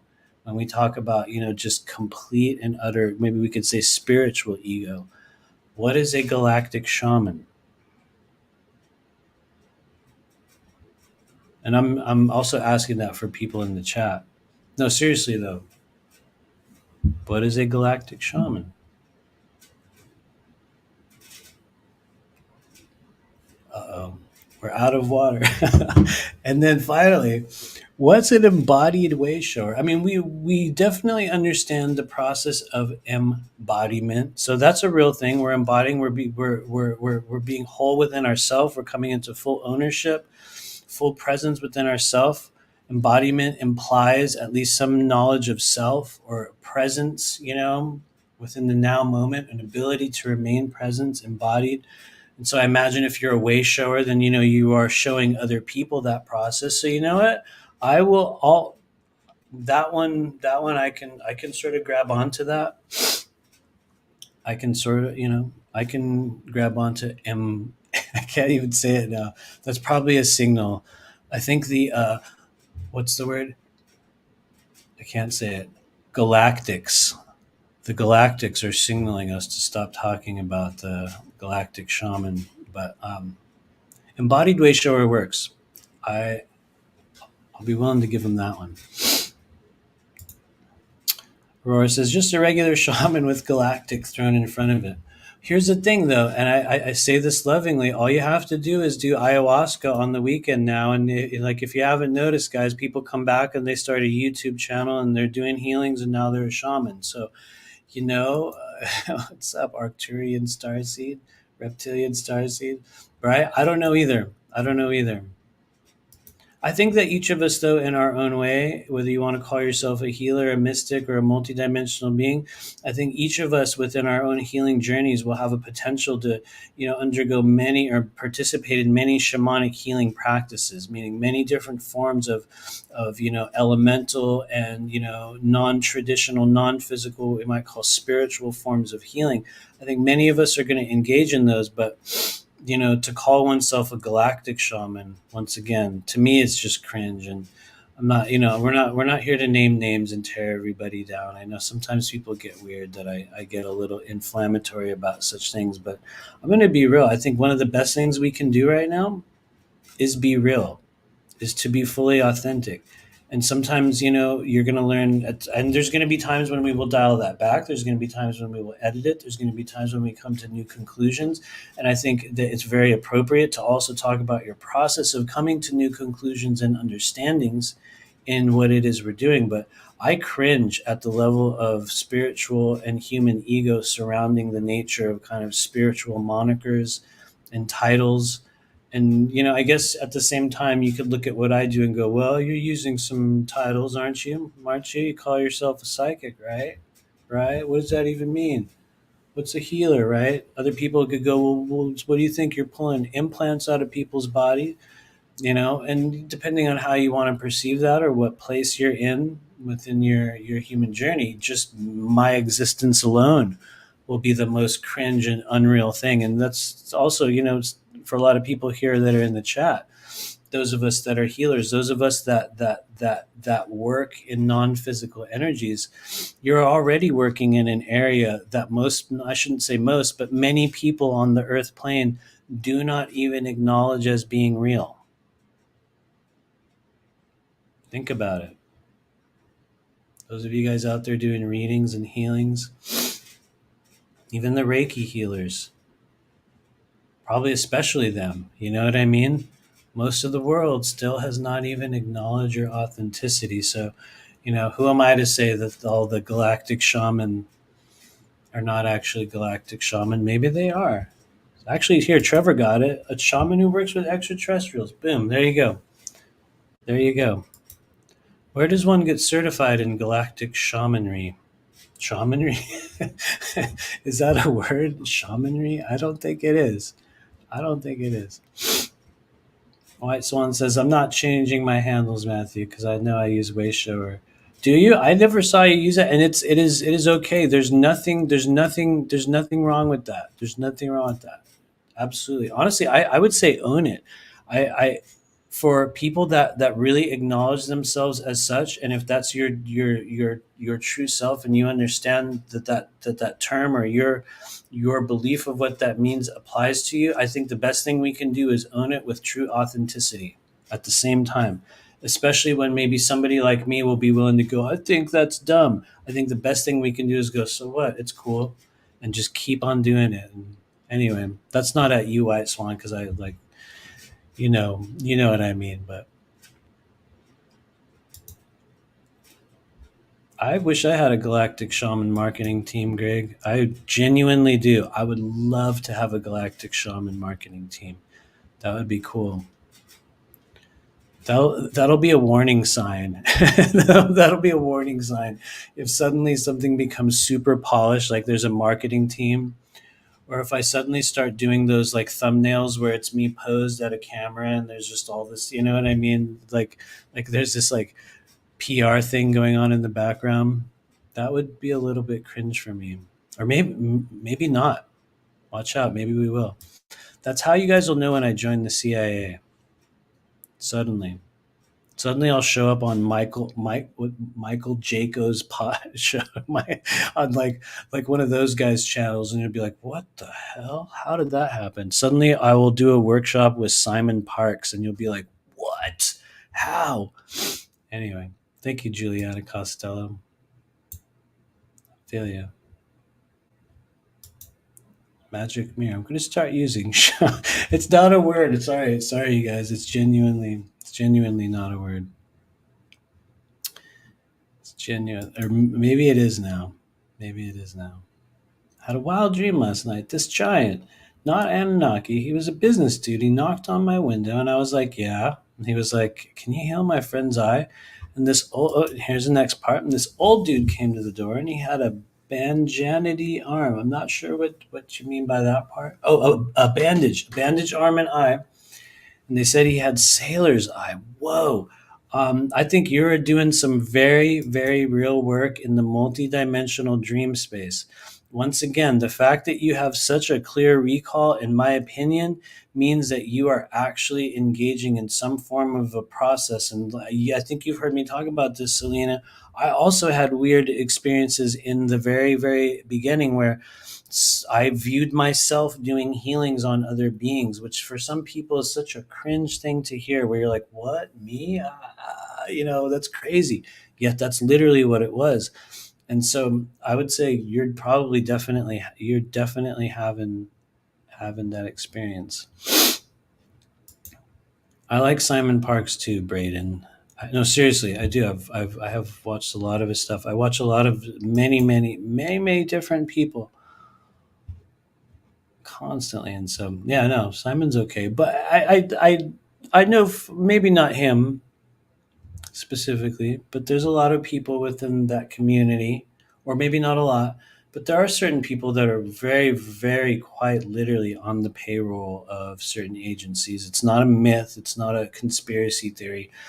It's a well-established norm that has been happening within our community for decades. Absolutely real. You'll notice some people will just, they'll be elevated in very, very strange ways. Very, very strange ways. Anyway, what's up, Mason? I was teaching people how to fly in dreams last night or 2 nights ago. You probably definitely were. A lot of us have had that experience, or have been in that dream state. I know I've had it, and other people that have been on our stream have also talked about it, where you'll be in that dream and you can kind of feel yourself kicking your legs, and you'll sort of be able to rise up and kind of float and sort of sometimes fly very, very well. But I noticed that for me, a lot of times when I've had that dream or been in that space, it's like we would just kind of pull ourselves up and kind of float around, not like flying. It's like people would kind of levitate and move through the world. And I think that's a thing that we are doing in what we might call fourth density. Very, very real. What's up, Jace? Listening to all the galactic shamanry, right? I guess, yeah, it is now a word. Apparently, actually, probably not. It's pretty cringe. But thank you for hanging out, you guys. Thank you for all your questions. Thanks for doing this strange journey with us here tonight. I'm officially out of water, so we're kind of at the end of our stream. But there is one last thing I want to mention before we go. I rarely ever talk about certain products or things that I've been taking, but I've been doing, I guess, since we went to Conscious Life Expo, I've been doing an ongoing cleanse for weeks now. I guess it's been a while, and I talked about this a while back, but it is using red pine needle oil. And I recommend this to anybody out there who has been trying to break up. Maybe you've had gallstones, maybe you've had gallbladder stuff, maybe you've had liver stuff, maybe you've had parasites, maybe yeah, maybe you've just been on a path to cleanse in a much more determined and in some cases kind of extreme manner.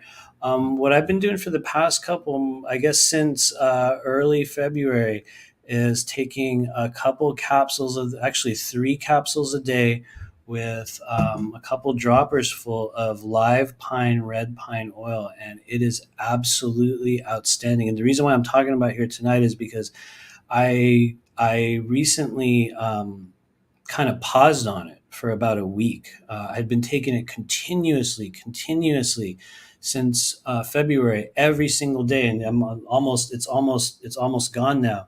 But I specifically paused on it for a week just to see, what kind of an effect that it had.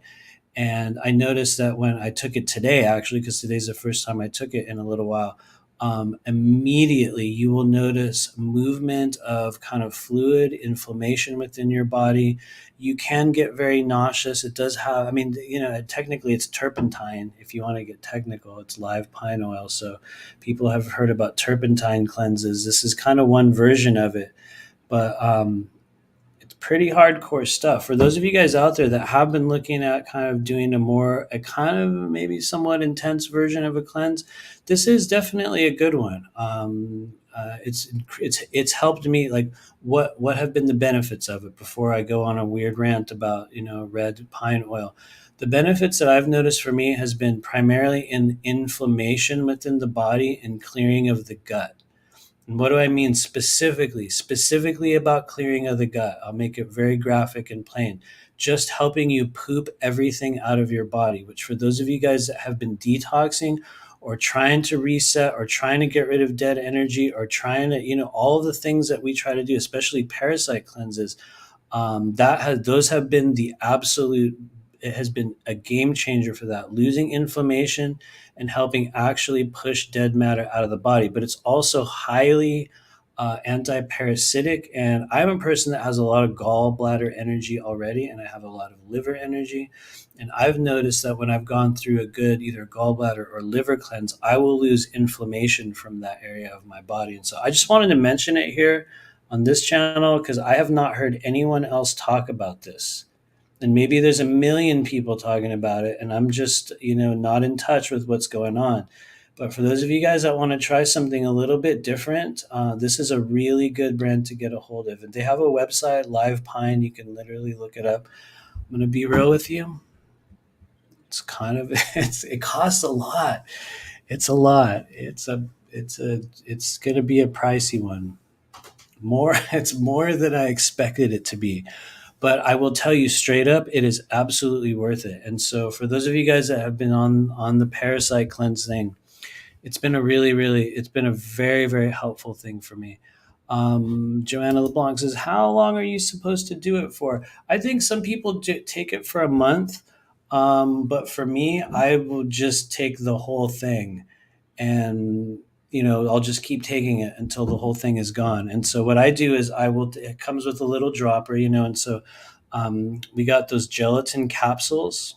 You can get them on Amazon if you choose gelatin capsules, and you will just drop 20 droppers in a little capsule, and or 20 drops, or just one whole dropper in a capsule, and take that 3 times a day. But you'll start out slow with maybe like 5 to 10 drops, because you're going to experience some movement within you. Definitely you'll definitely experience some movement, but very, very helpful. And anyway, not to go on and on the detox, on the detox scene, but I think it's important to pass some of that stuff on. Everyone's a little bit of an expert in their own detox path, and a lot of people talk about things that work for them, and I think that's kind of how that process is. We talk about what works for us, and so these are the things that I have been using. Another thing that I've been taking regularly, for those of you guys that have been working with kidney energy in your body, which how do you know if you have kidney energy? It's going to be anxiety. It can be annoyance. It can be also at times lack of energy and kind of lethargy, and even problems with blood sugar. For those of you guys that have high blood sugar or might be pre-diabetic, I have a lot of pre-diabetic just kind of genetics within my family, so blood sugar has always been kind of a higher thing for me. But another thing that I've been taking regularly has been red sage. For those of you guys that want to look into red sage, there's many different forms of it. I believe also referred to as Dan Shen. If you want to look up the Chinese medicine version of it, you'll look for Dan Shen, DANSHEN. But but yeah, check it out. Thanks, you guys. I appreciate your questions. Thanks, Braden. Red pine, oh, totally. It's legit. Yeah. Okay. What's up, Cameron? You saw it. Yeah. You go to the website and you're like, oh, okay, yeah. It's right. It's definitely legit. It's definitely the real thing. But yeah, you're gonna pay a little bit for it. It's a good thing to get.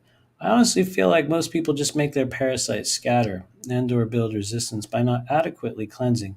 Seriously, it takes months, if not years, to rid the body. I fully agree. I absolutely do. It's an ongoing process. Like there's no 1 month period, I think, that's going to clear all of that stuff out.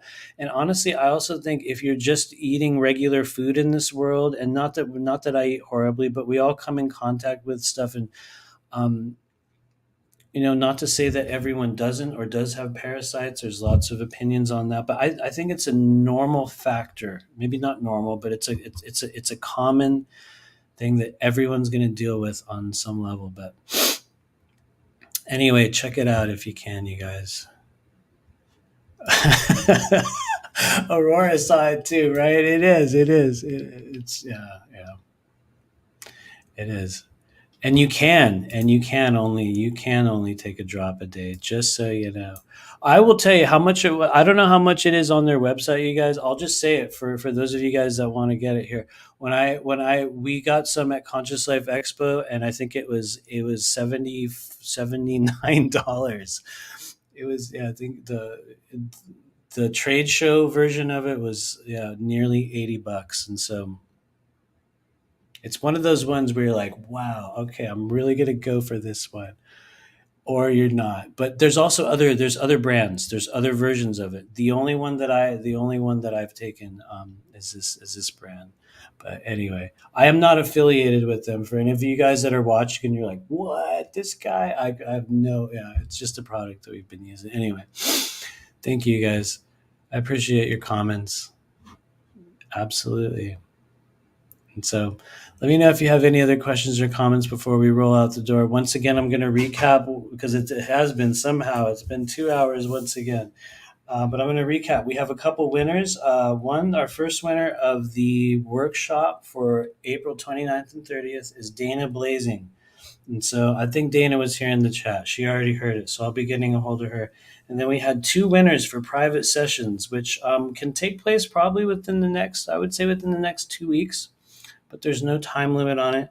And so our other winners, people that won sessions here this evening, were Rebecca Zane, that was one of them, and Lori Stewart. Rebecca Zane and Lori Stewart. And so we're going to be doing other drawings in the coming weeks. So we're going to give away other spots for our workshop. For those of you guys that want to join us, just stay tuned. We'll be doing other drawings and stuff. I will say this now. I do have a plan. If we are ever able to break out of the algorithm cap that we're in right now, which is, they keep us under like six. We're in the 6,000 range. If we ever get to the 10,000 subscribers, I'm gonna give away a remote Rife transmitter. It's going to be our channel giveaway. So for those of you guys out there that want to help us try to get to 10,000, we're going to do a really cool giveaway. We're going to be giving away a Rife machine eventually. It might be next year. It might be next year. It might be 2 years. The way YouTube has us in like a weird cap, it's like you never know. It could take forever, but so eventually we're going to be giving away one of these little blue boxes back there. Um, thank you. Oh, Trevor, you read my mind. I was literally going to pull a card before we pulled out of here. Thank you. Boom. Thank you. Good telepathic frequency reception, Trevor. We were, because I was actually going to pull cards earlier, and then we went on all kinds of ranting. And really, the reason why we're rolling out of here is because I'm out of water. But let's pull some. We're gonna do 3 cards here tonight, you guys. And it's not that there is a question. I think what we're gonna kind of do is maybe take a little bit of a look at like the energetic temperature, or whatever needs to be known about. We could call it the collective energy of the moments. There we go. Thank you. I know we almost forgot, but and so everybody take a deep breath in with me. I know there's like a 10-second delay, so you'll be taking the breath after me, but here we go.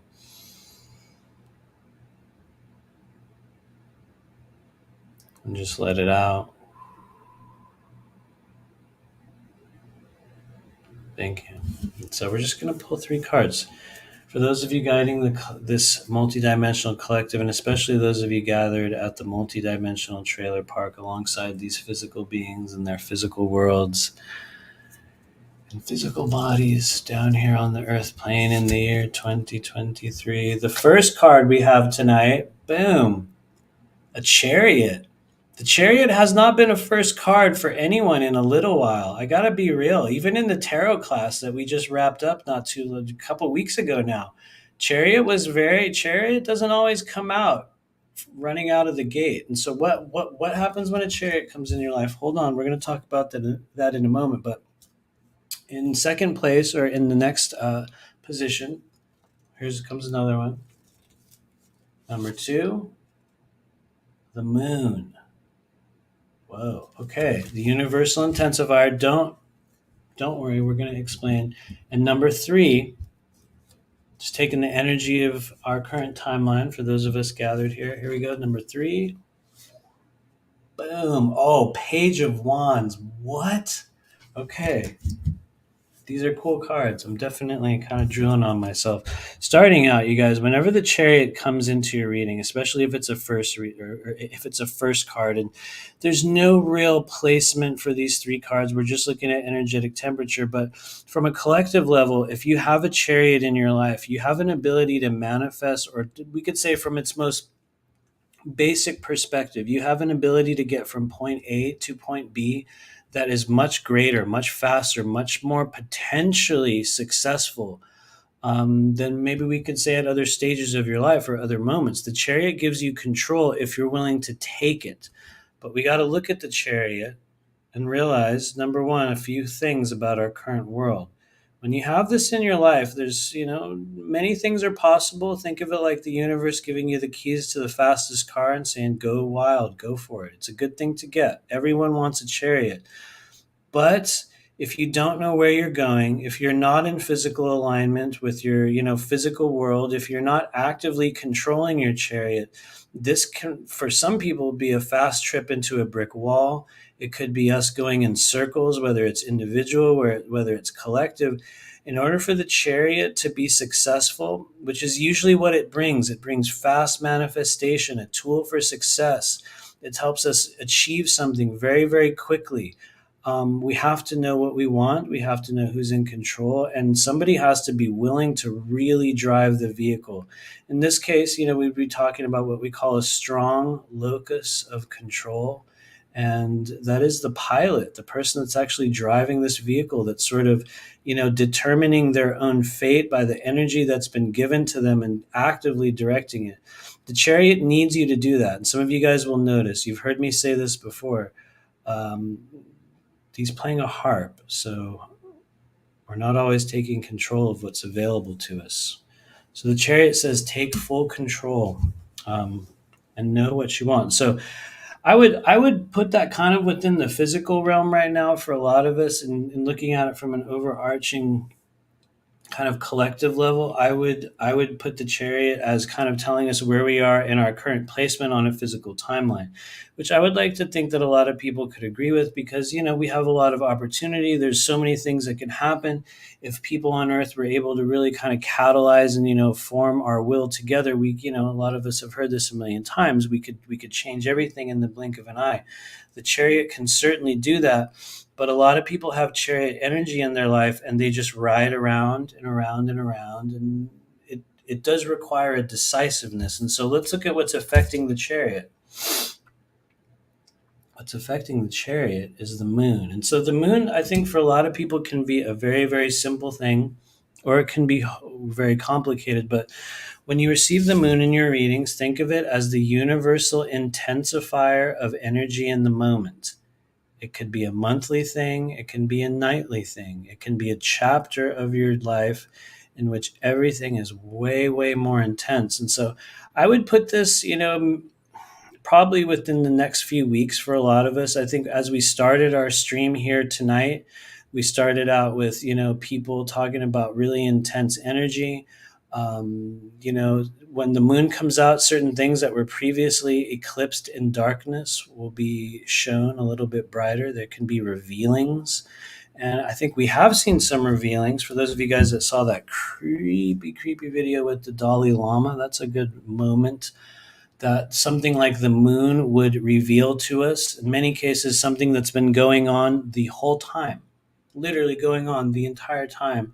And then suddenly the moon will show up in your readings or on your timeline, and you'll go, I never saw that before. That was here the whole, oh my God. And it's not always bad. The moon it can also show really, really cool things, but when it shows up in your life, what do you do with it? You look for it, certain things to be revealed, things to be brought to light. You also look for the universal intensifier of energy. And so any ceremonies, any rituals, any healings, any meditations, any magical operations, we could say, that you engage in when you have the moon in your readings is going to be exponentially greater. Somebody said it in the chat. Moon is unknown. Absolutely. And so we have the moon, I think, brings with it a stage of great revealing. And so finally, in position 3, which, not that it's assigned to anything in particular, but I would like to say, when we look at a very, very simple, and thank you. Congrats, Braden. I don't know what that was for. Anyway, congrats. But yeah. Anyway, when we have the third position, which in this case, you guys, was a page of wands. For a lot of us, the third position, when we're looking at a really, really simple 3-card spread, might be what's happening next. It might be where we're going. Sometimes it's, next indicated step. Other times it's just another factor of energy. But some of you guys know this. When you have the page of wands on the scene, this is the number one underdog. Nobody expects a page of wands. Nobody really sees them coming. Page of wands shows up in a different package. They're smaller, or maybe they're bigger, maybe they're weirder. It doesn't matter. They're just not in the same package as everyone. And they will take upon them great responsibility, great assignments. A lot of you guys have heard this one before. The page of wands comes into your life in a moment in which you think you got it. You think you can handle it. Yes, I'm willing to accept that assignment. Yes, I can. Maybe you're able to achieve the first mission of every page, and that is to recognize your legitimacy.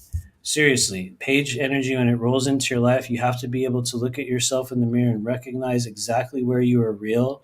Even if you don't know who and what you are, you will understand that there is something very real taking place. And what happens, what takes place with Page of Wands? New events in the physical realm. How do you know this, you guys? Well, it's the realm of wands, it's the element of fire. Wands are things we actually do. And so when we approach this from a collective perspective and we're looking at a Page of Wands, there's going to be a new chapter starting for people. There's going to be a new skill starting for people. Sometimes there's a new ability starting. Sometimes there's a really huge assignment that you think you can do it. I'm being real. You think you can do it. The Page of Wands is like, oh yeah, I do it. I totally got it. And very, very quickly, you realize that you do not. And I'm very officially drooling on myself now. And Page of Wands will have that experience, and you will have to deal with the weight of what you've taken upon yourself. But if you're willing to develop your abilities, if you're willing to, and the Page of Wands, each of the pages will give you a clue on what it is that you need to develop. With Wands, it's your physical world, it's your desires, it's your passions. And that entails many, many different things. But a Page of Wands will show up, and it's time to develop yourself.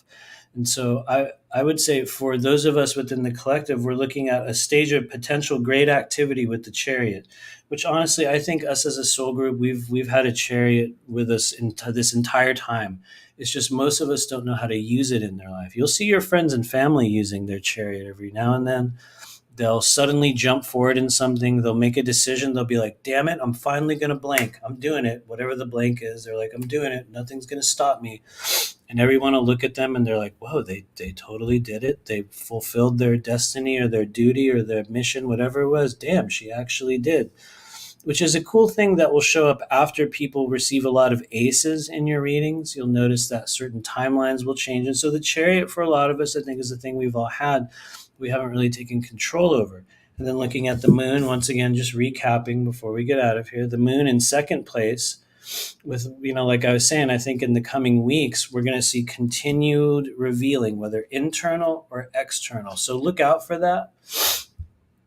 Like I was saying earlier, way, way, way earlier now, look out for the cracks that you will see within the storylines, within the timelines, within the versions of reality that are presented by the highly exalted individuals within your community. Those are things that will happen when the moon is out. You'll look at the same old story, the same old person, and you'll see it very, very differently. You'll be like, whoa, I never noticed they were like that. My God. And so look for that with the moon. That's coming up very soon. And then in third place is probably because we all have this page.